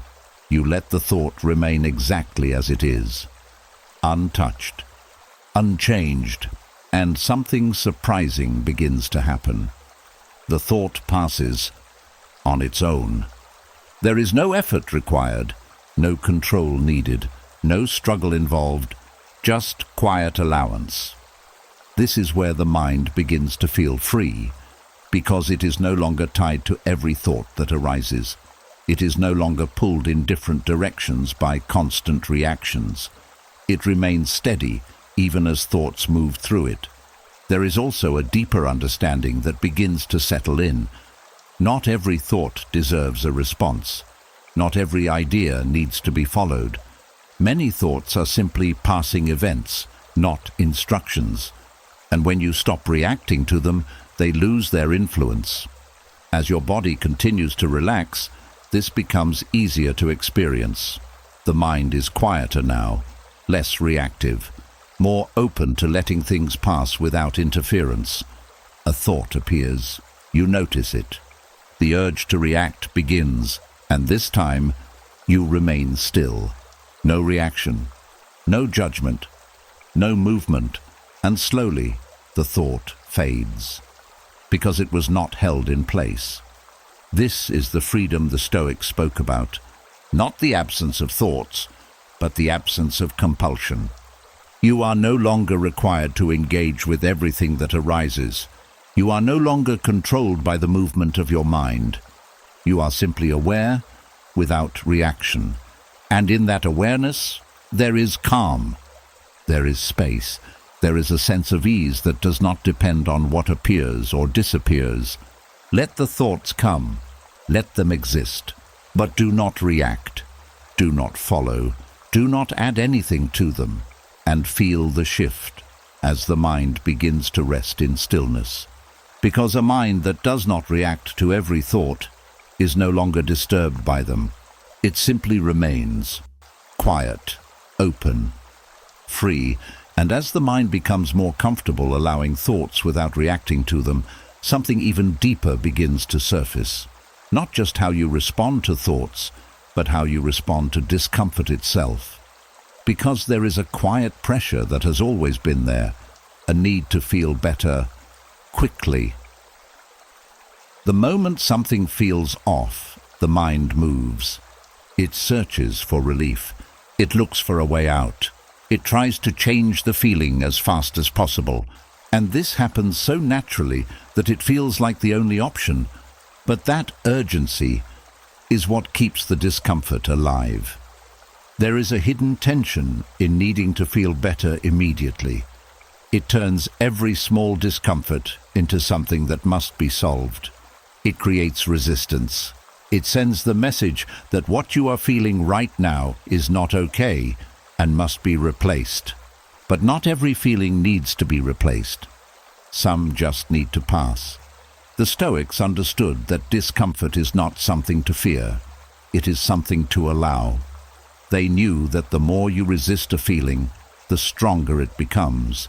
And the more you chase relief, the more the mind stays unsettled, because it is always trying to escape. There is a quiet shift that changes everything. Instead of trying to feel better, you allow yourself to feel exactly as you do. No rush, no pressure, no need to change anything. At first, this feels unfamiliar. The mind is used to fixing, to improving, to moving toward a better state. It may say, "This feeling needs to go," or "You shouldn't feel this way." But those thoughts are part of the same pattern. They are the urgency. When you do not follow that urgency, something begins to soften. The pressure fades. The resistance loosens. The feeling becomes lighter. Not because it changed, but because you stopped pushing against it. There is also a deeper understanding that begins to settle in. You do not need to feel perfect in order to be at peace. You do not need to remove every uncomfortable emotion to be okay. You can feel something and still be at rest. As your body continues to relax, this becomes easier to experience. The mind is quieter now, less driven to escape, more willing to stay present with what is. A feeling arises. You notice it. The urge to fix it appears. And this time, you don't follow. You stay with the feeling. You allow it. No rush, no effort to make it go away. And slowly, something shifts. The feeling begins to move. It softens, it passes, because it was never meant to stay. This is where the mind begins to rest more deeply, because it is no longer chasing a better state. It is no longer rejecting what is already there. It is simply allowing. The Stoics believed that peace comes from accepting the present moment, not from trying to replace it. And when you release the need to feel better immediately, you return to that acceptance. You are no longer running from discomfort. You are no longer fighting your own experience. You are simply present, calm, open, at ease with what is. Let the feeling be there. Let it exist. Let it move without rushing it, and feel the shift as the mind stops trying to escape. Because a mind that does not rush to feel better discovers that it is already okay. And in that realization, there is peace. And as the urgency to feel better begins to soften, something even more powerful starts to take shape. Not just allowing feelings, but choosing not to step into them, because there is a difference between feeling an emotion and engaging with it. Most people don't notice that second step. An emotion rises, and almost instantly the mind joins it. It follows the feeling, builds on it, gives it direction. It becomes part of it. And once that happens, the emotion grows stronger, deeper, more consuming. But what if you didn't step into it? What if the feeling could be there without your involvement? There is a quiet discipline in this. Not suppressing, not avoiding, but simply not engaging. Allowing the emotion to exist without feeding it with attention, without expanding it with thought, without turning it into something larger. The Stoics practiced this kind of distance. They understood that emotions are natural, but participation is optional. That just because something is felt does not mean it needs to be followed. This is where emotional non-engagement begins. A feeling arises. Instead of moving toward it, you stay where you are. You notice it without stepping inside it. You feel it without becoming it. At first, this may feel unfamiliar. The mind is used to reacting. It feels like something should be done, that the emotion must be processed, expressed, or acted upon. But not every emotion requires that. Some just need to pass. When you do not engage, something surprising happens. The emotion does not grow. It does not deepen. It remains light. And then it fades. Because engagement is what gives it strength. Without engagement, it cannot sustain itself in the same way. There is also a deeper understanding that begins to settle in. You are not responsible for every emotion that arises. You are only responsible for whether you choose to follow it. And that choice changes everything. As your body continues to relax, this becomes easier to experience. The mind is quieter now, less reactive, more open to letting things move without interference. An emotion appears. You notice it. The urge to engage begins. And this time, you don't follow. No reaction, no continuation, no movement toward it. Just quiet awareness. And slowly, the emotion fades. Not because you pushed it away, but because you did not step into it. This is where the mind begins to feel stable, because it is no longer being carried by every emotional wave. It remains grounded even as feelings move through it.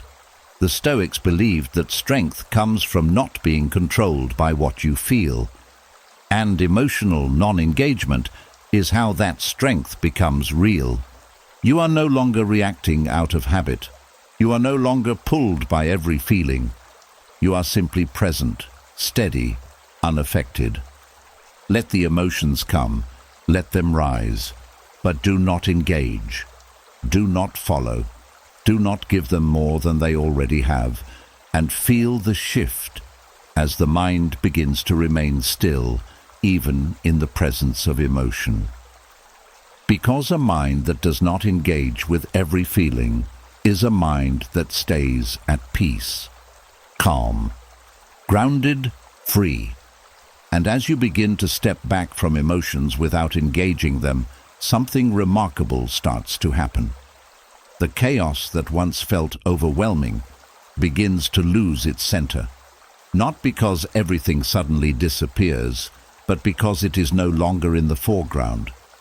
There was a time when every thought felt loud, every feeling felt urgent, every mental movement demanded your attention. It was as if everything inside you was competing to be heard at once, and the more you tried to manage it, the more chaotic it became, because attention was always being pulled in different directions. But chaos needs attention to stay alive. Without it, it fades into the background. This is where the shift begins.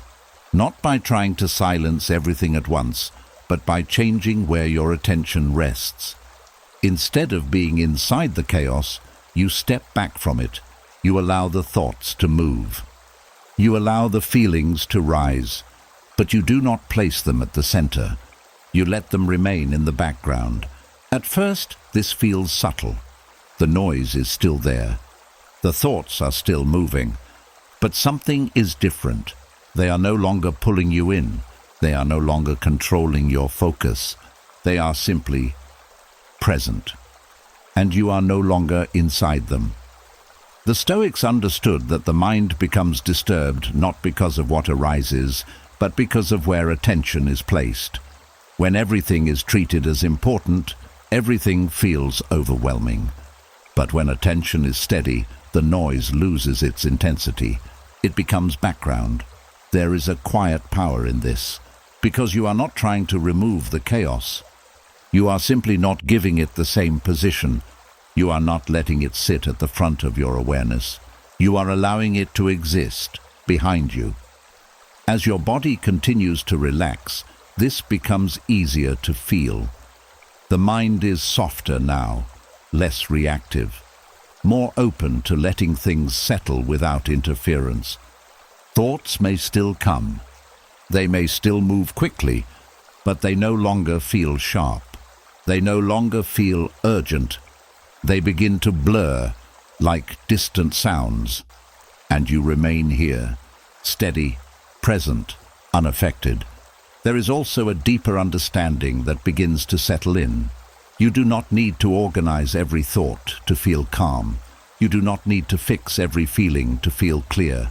The mind does not need to be empty to be at peace. It simply needs to stop placing everything at the center. When you allow things to move in the background, the pressure fades, the need to control disappears, and what remains is quiet. Not perfect silence, but a gentle stillness beneath the movement, as if the surface may still ripple, but the depth remains calm. A thought appears. You notice it. You do not bring it forward. You let it stay where it is, in the background, and slowly it fades. No effort, no struggle, no need to manage it. This is where the mind begins to feel spacious, because it is no longer crowded at the center. It is open, clear, light. The Stoics believed that peace is not about eliminating everything that disturbs you, but about placing it in its proper position. And when thoughts and emotions are no longer placed at the center, they lose their power. They become distant, faint, quiet. Let the noise remain if it needs to. Let the thoughts move in the background, but do not bring them forward. Do not make them central. Stay where you are, still, grounded, present, and feel the shift as the chaos becomes distant. Because a mind that does not center every thought transforms noise into silence, and in that silence there is rest. And as the noise begins to settle into the background, something else quietly begins to change. Not just how loud things feel, but how big they feel. Because for a long time, emotions have not only been loud, they have felt overwhelming, expansive, as if they fill the entire space of your mind. But what if they were never that big to begin with? There is a subtle way the mind enlarges what it feels. A small emotion appears, and attention moves toward it. The mind focuses, builds around it, connects it to other thoughts, and suddenly it feels much larger than it started.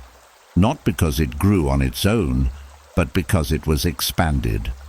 The Stoics understood this clearly. They knew that emotional intensity is often shaped by attention.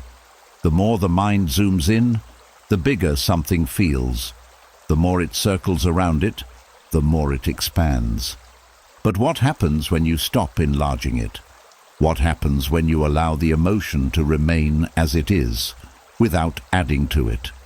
This is where intensity begins to shrink naturally, not by force, not by suppression, but by removing what was making it grow. When an emotion appears, instead of focusing tightly on it, you soften your attention. You do not dive into it, you do not analyze it, you do not connect it to other feelings. You simply notice it as part of a larger space, and in that space, it feels smaller. At first, this may feel subtle. The emotion is still there. The feeling is still present, but it no longer fills everything. It becomes one part, not the whole. There is also a deeper understanding that begins to settle in. Emotions are not fixed in size. They are shaped by how you hold them. When you grip them tightly, they expand. When you allow them to be, without focusing all your attention on them, they begin to soften. They lose their sharpness. Their urgency fades. Their presence becomes lighter. As your body continues to relax, this becomes easier to experience. The mind is quieter now, less focused on one thing at a time, more open, more spacious. An emotion arises. You notice it. Instead of moving closer, you stay where you are. You let it exist within a wider awareness. And slowly, it begins to shrink, not disappearing, but softening, becoming less intense, less consuming. This is where the mind begins to feel more balanced, because it is no longer amplifying every feeling. It is no longer turning small waves into overwhelming currents. It allows things to remain in proportion, and in that balance, there is calm. The Stoics believed that disturbance often comes from exaggeration, from making things larger in the mind than they are in reality. And when you stop exaggerating, the experience changes, not by denying the feeling, but by seeing it clearly, as it is, without expansion, without distortion. You are not required to reduce emotions by force. You only need to stop increasing them. Let them remain at their natural size. Let them move without enlarging them, and feel the shift as intensity softens on its own. Because a mind that does not magnify every feeling experiences emotion without being overwhelmed by it. Steady, clear, at ease. And as emotional intensity begins to shrink on its own, something even more subtle comes into focus. Not just how big emotions feel, but how quickly small thoughts turn into something much larger. Because most of what disturbs the mind does not start big. It starts small, and then it escalates. A single thought appears, simple, light, almost nothing, but the mind doesn't leave it there. It adds something, then something else. It connects it to another idea, another possibility, another outcome. And before you notice it, that small thought has grown into something heavy, something that feels real, urgent, important. But it wasn't. It was expanded. The Stoics understood that the mind has a tendency to amplify what it touches, not because it has to, but because it has been trained to. The more it engages with a thought, the more it builds around it, and that building is what creates the weight. This is how minor thoughts become major disturbances, not because of what they are, but because of what is added to them. Rewiring this begins with noticing the moment escalation starts. There is always a point where the thought shifts from simple to complex. A moment where it could have remained small, but begins to grow. And in that moment, you have a choice. You can continue the pattern, or you can stop. Stopping does not mean forcing the thought away. It means not adding to it. When a small thought appears, you let it remain small. You do not connect it to other thoughts. You do not build a story around it. You do not follow it into possibilities that do not exist. You simply notice it and leave it where it is. At first, this may feel unnatural. The mind is used to expanding everything. It feels like something should be done, that the thought needs to be explored, understood, completed. But that urge is what creates the escalation. When you do not follow it, something different happens. The thought stays light. It does not grow. It does not turn into something more. And then it passes. There is also a deeper understanding that begins to settle in. Not every thought deserves expansion. Not every idea needs to be followed. Many thoughts are simply passing fragments, not starting points for something larger. And when you treat them that way, they remain harmless. As your body continues to relax, this becomes easier to experience. The mind is quieter now, less reactive, more open to letting things remain as they are. A small thought appears. You notice it. The urge to build on it begins, and this time you don't follow, you leave it alone. No connection, no expansion, no continuation, and slowly it fades, because it was never given more than it needed. This is where the mind begins to feel lighter. Because it is no longer turning small things into big ones, it is no longer carrying unnecessary weight. It allows thoughts to remain at their natural size, and in that simplicity, there is calm. The Stoics believed that disturbance often comes not from events, but from how the mind builds around them. And when you stop building, the disturbance does not form. You are no longer escalating what does not need to grow. You are no longer turning moments into problems. You are simply allowing thoughts to exist and pass. Let the small thoughts come. Let them appear. But do not expand them. Do not give them more than they are.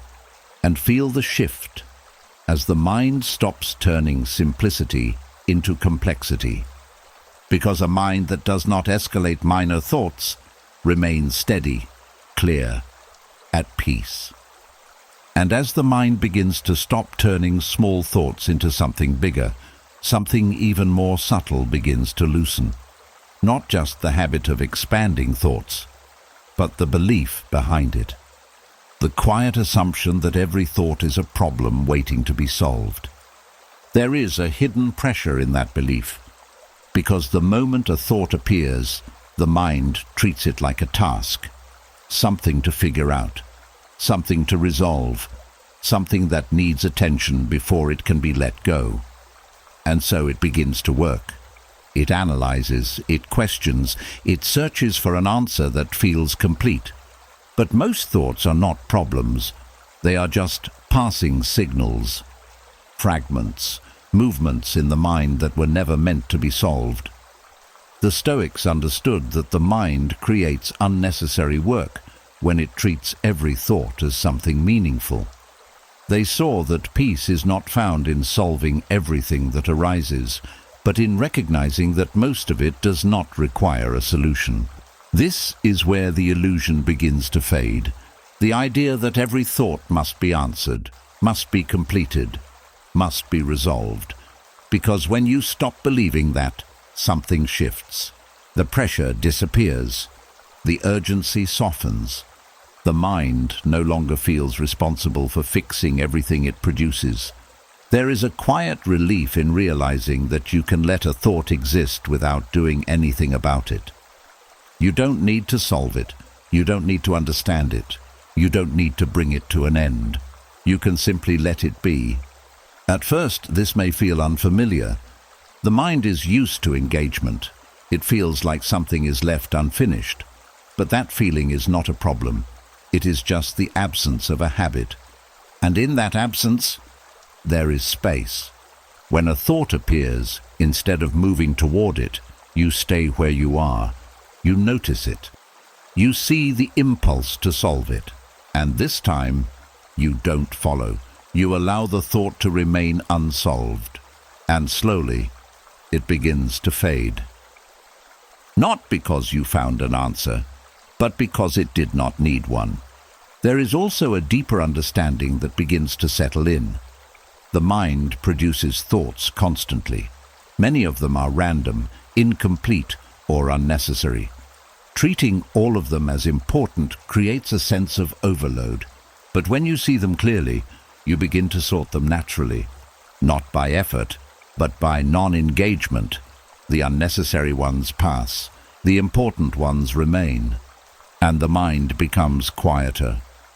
As your body continues to relax, this becomes easier to experience.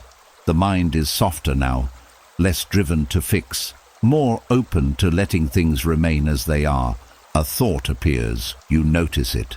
The urge to solve it begins, and this time you don't follow. You let it remain open. You let it exist without resolution. And slowly it disappears. No effort, no answer, no need to complete it. This is where the mind begins to feel free.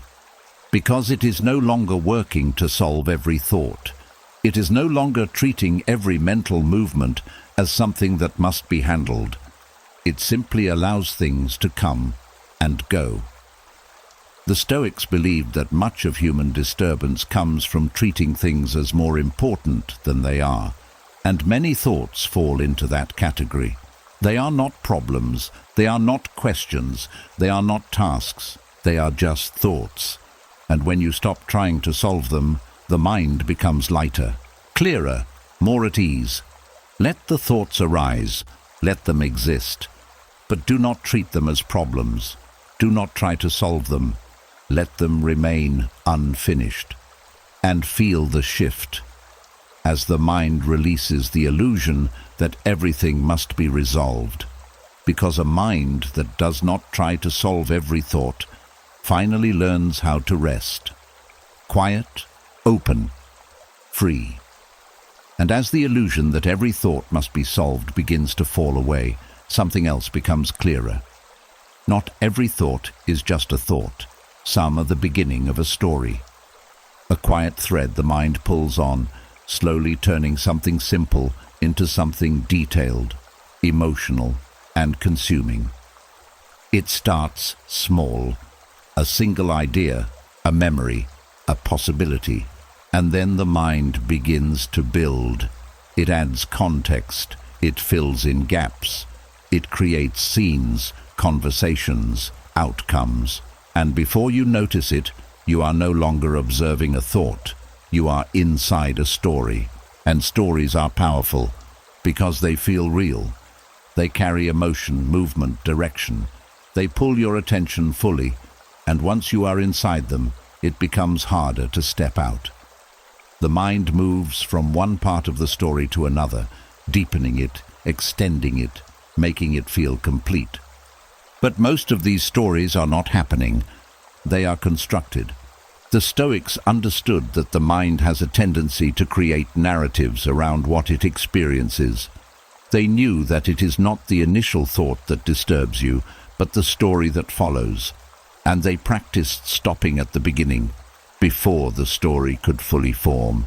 This is where the power lies, not in controlling the story, but in not entering it.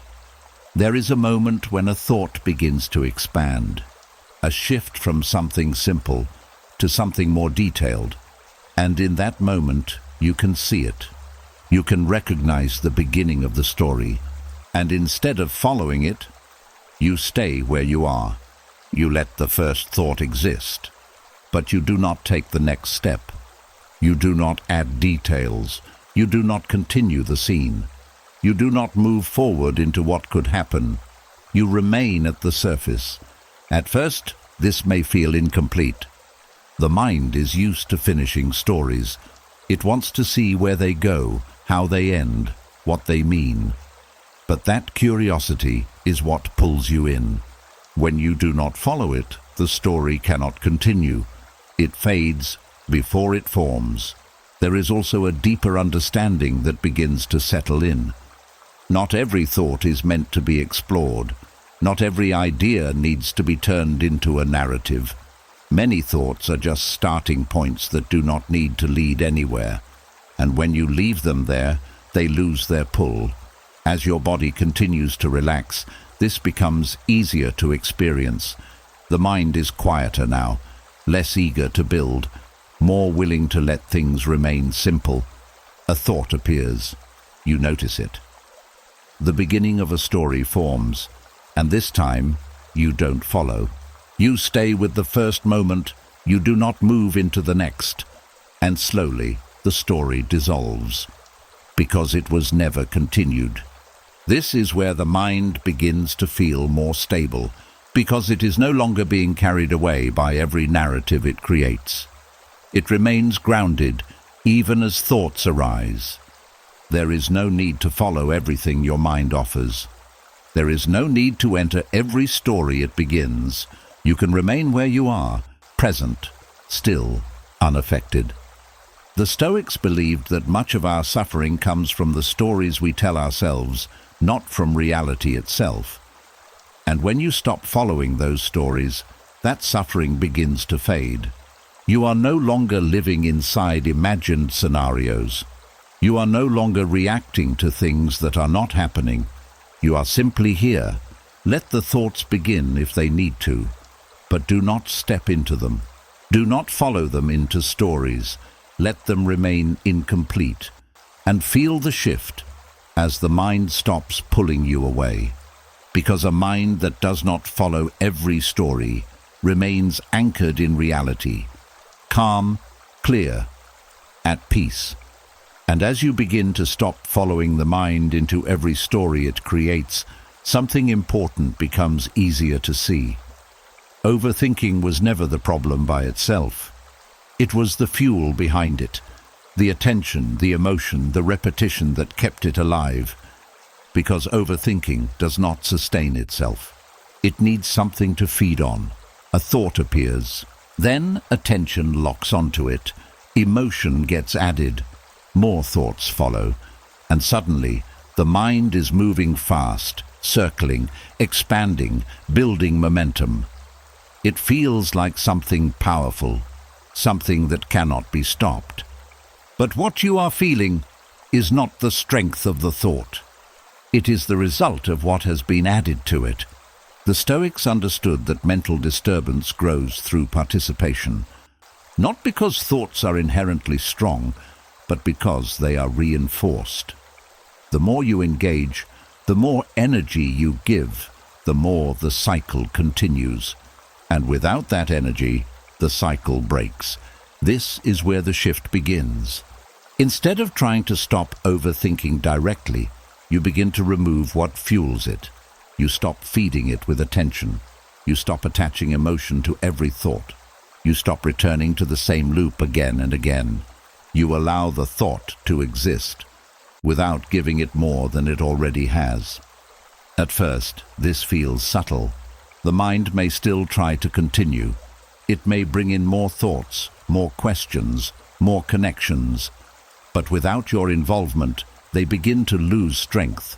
They cannot build momentum. They cannot grow because they are not being fueled.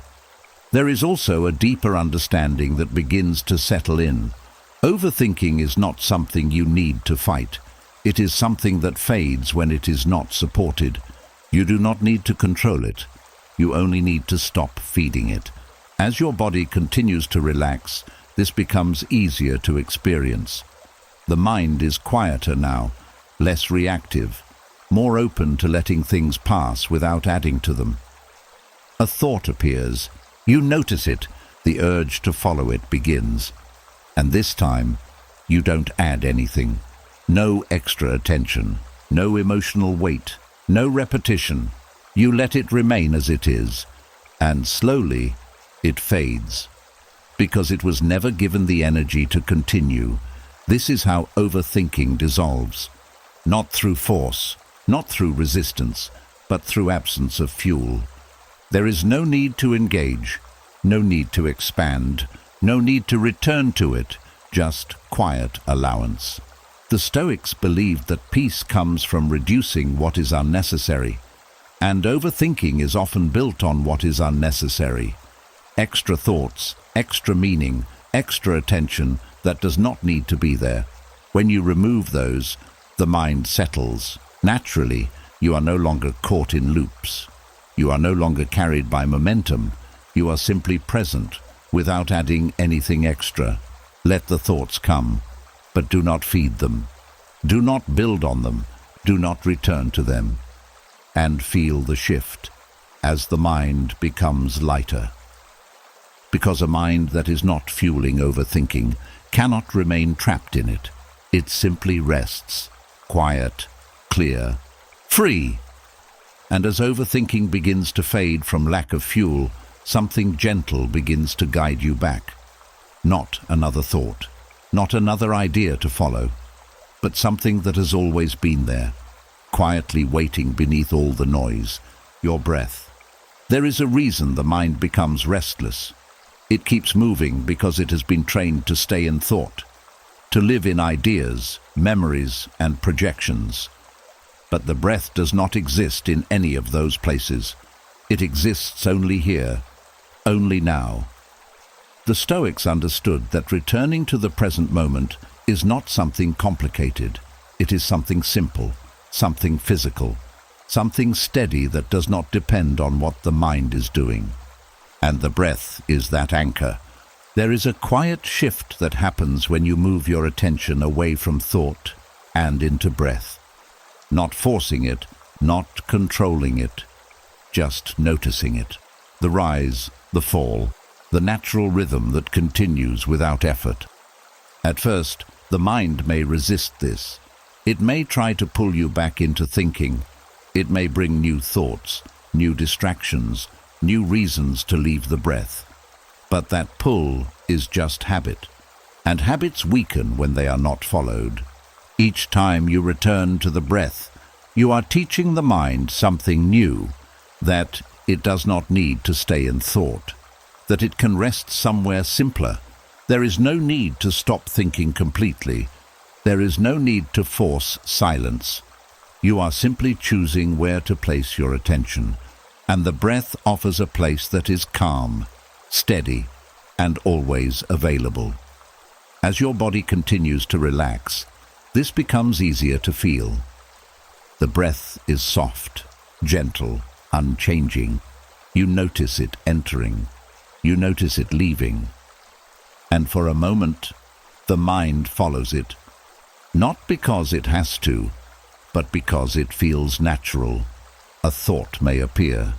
You notice it, and instead of following it, you return back to the breath, back to the rise and fall, back to the quiet rhythm that does not demand anything from you.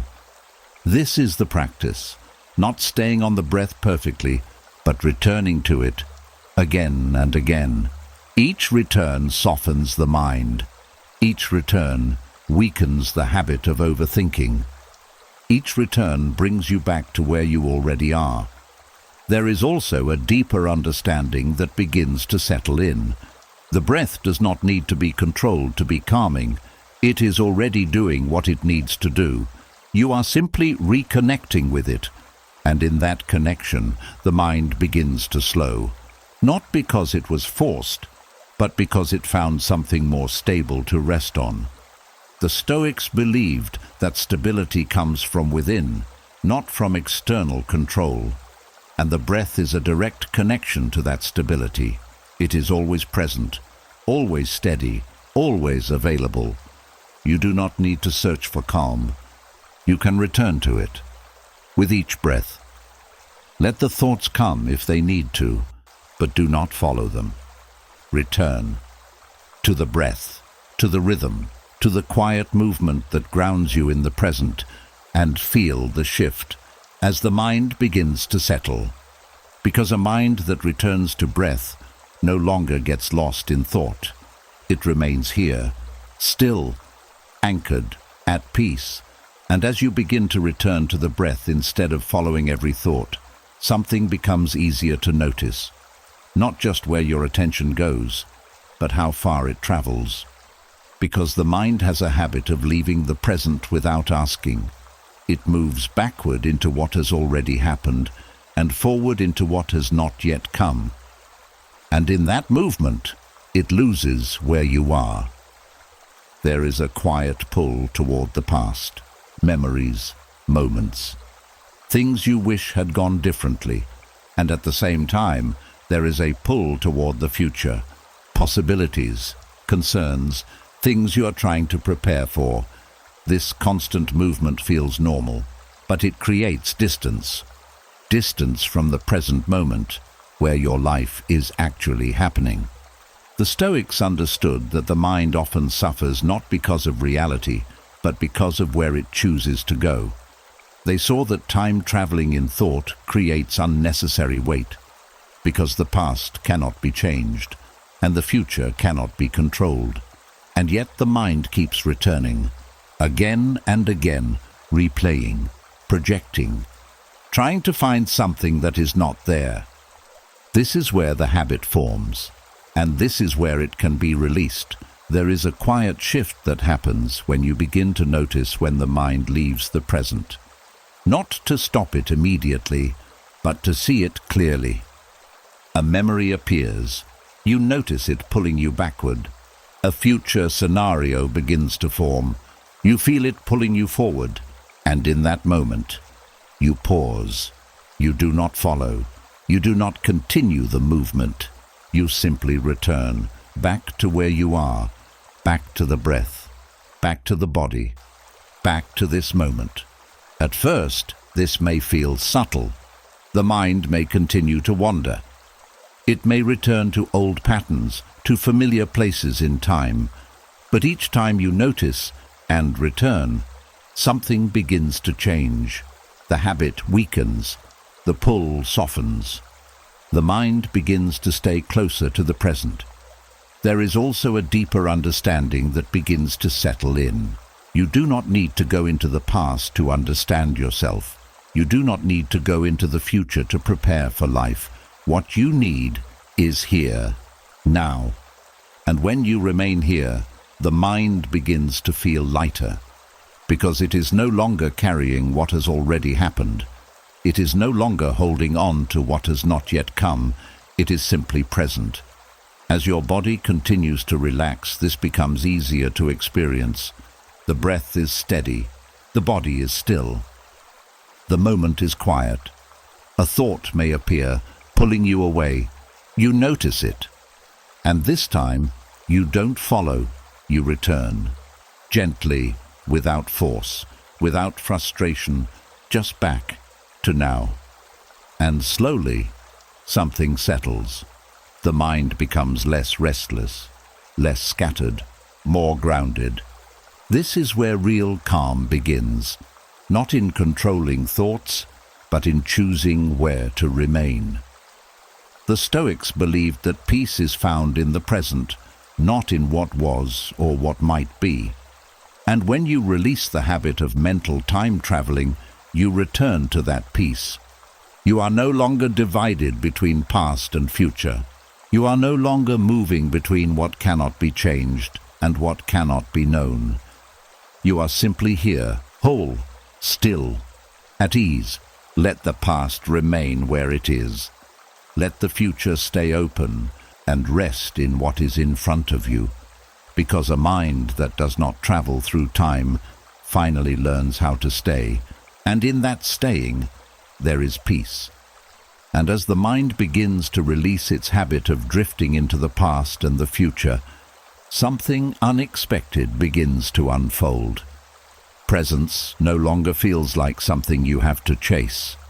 It no longer feels like something you must hold on to tightly. It begins to feel natural, because for a long time being present felt like effort, like something you had to maintain. The moment you noticed the mind wandering, you tried to bring it back, again and again, And while that effort helped, it also created tension. It made presence feel like work. But true presence is not built on effort. It is revealed when effort fades. The Stoics understood this deeply. They knew that the present moment is not something you create. It is something that is always here. The only reason it feels distant is because attention keeps leaving it. And when attention stops leaving, presence remains on its own. There is a quiet shift that happens when you stop trying so hard to stay present. Instead of holding on to the moment, you relax into it. You let go of the idea that you need to maintain anything. You allow yourself to simply be here without effort. At first, this feels unfamiliar. The mind is used to doing something. It may feel like you are not doing enough, like you are letting go of control, but in truth, you are letting go of unnecessary effort. And in that release, something softens. Presence becomes lighter, easier, more natural. You are no longer trying to stay here. You are simply not leaving. There is also a deeper understanding that begins to settle in. You do not need to force the mind to be present. You only need to stop following what pulls it away. When you stop chasing thoughts, you remain. When you stop engaging with distractions, you stay, and presence reveals itself without effort. As your body continues to relax, this becomes easier to feel. The breath moves naturally. The body rests without tension. The mind is quiet, not because it was forced, but because it has nothing to hold on to. A thought may appear. You notice it, but you do not follow, and without needing to return, you are already here. This is the difference. Presence is no longer something you come back to. It is something you never left. There is a calm in this, a sense that nothing needs to be done, nothing needs to be maintained. You are simply aware, without effort. The Stoics believed that peace comes from aligning with what is already here, not from creating something new, and when you stop trying to be present, you begin to experience it fully. Without strain, without resistance, without effort. Let the moment be as it is.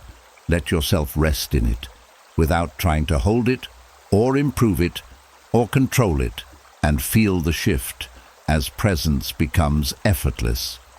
Because a mind that is not trying to stay present is already there, still, open, at peace. And as presence begins to feel effortless, something even deeper starts to loosen its grip. Not just thoughts, not just emotions, but the quiet need to control what is happening inside you.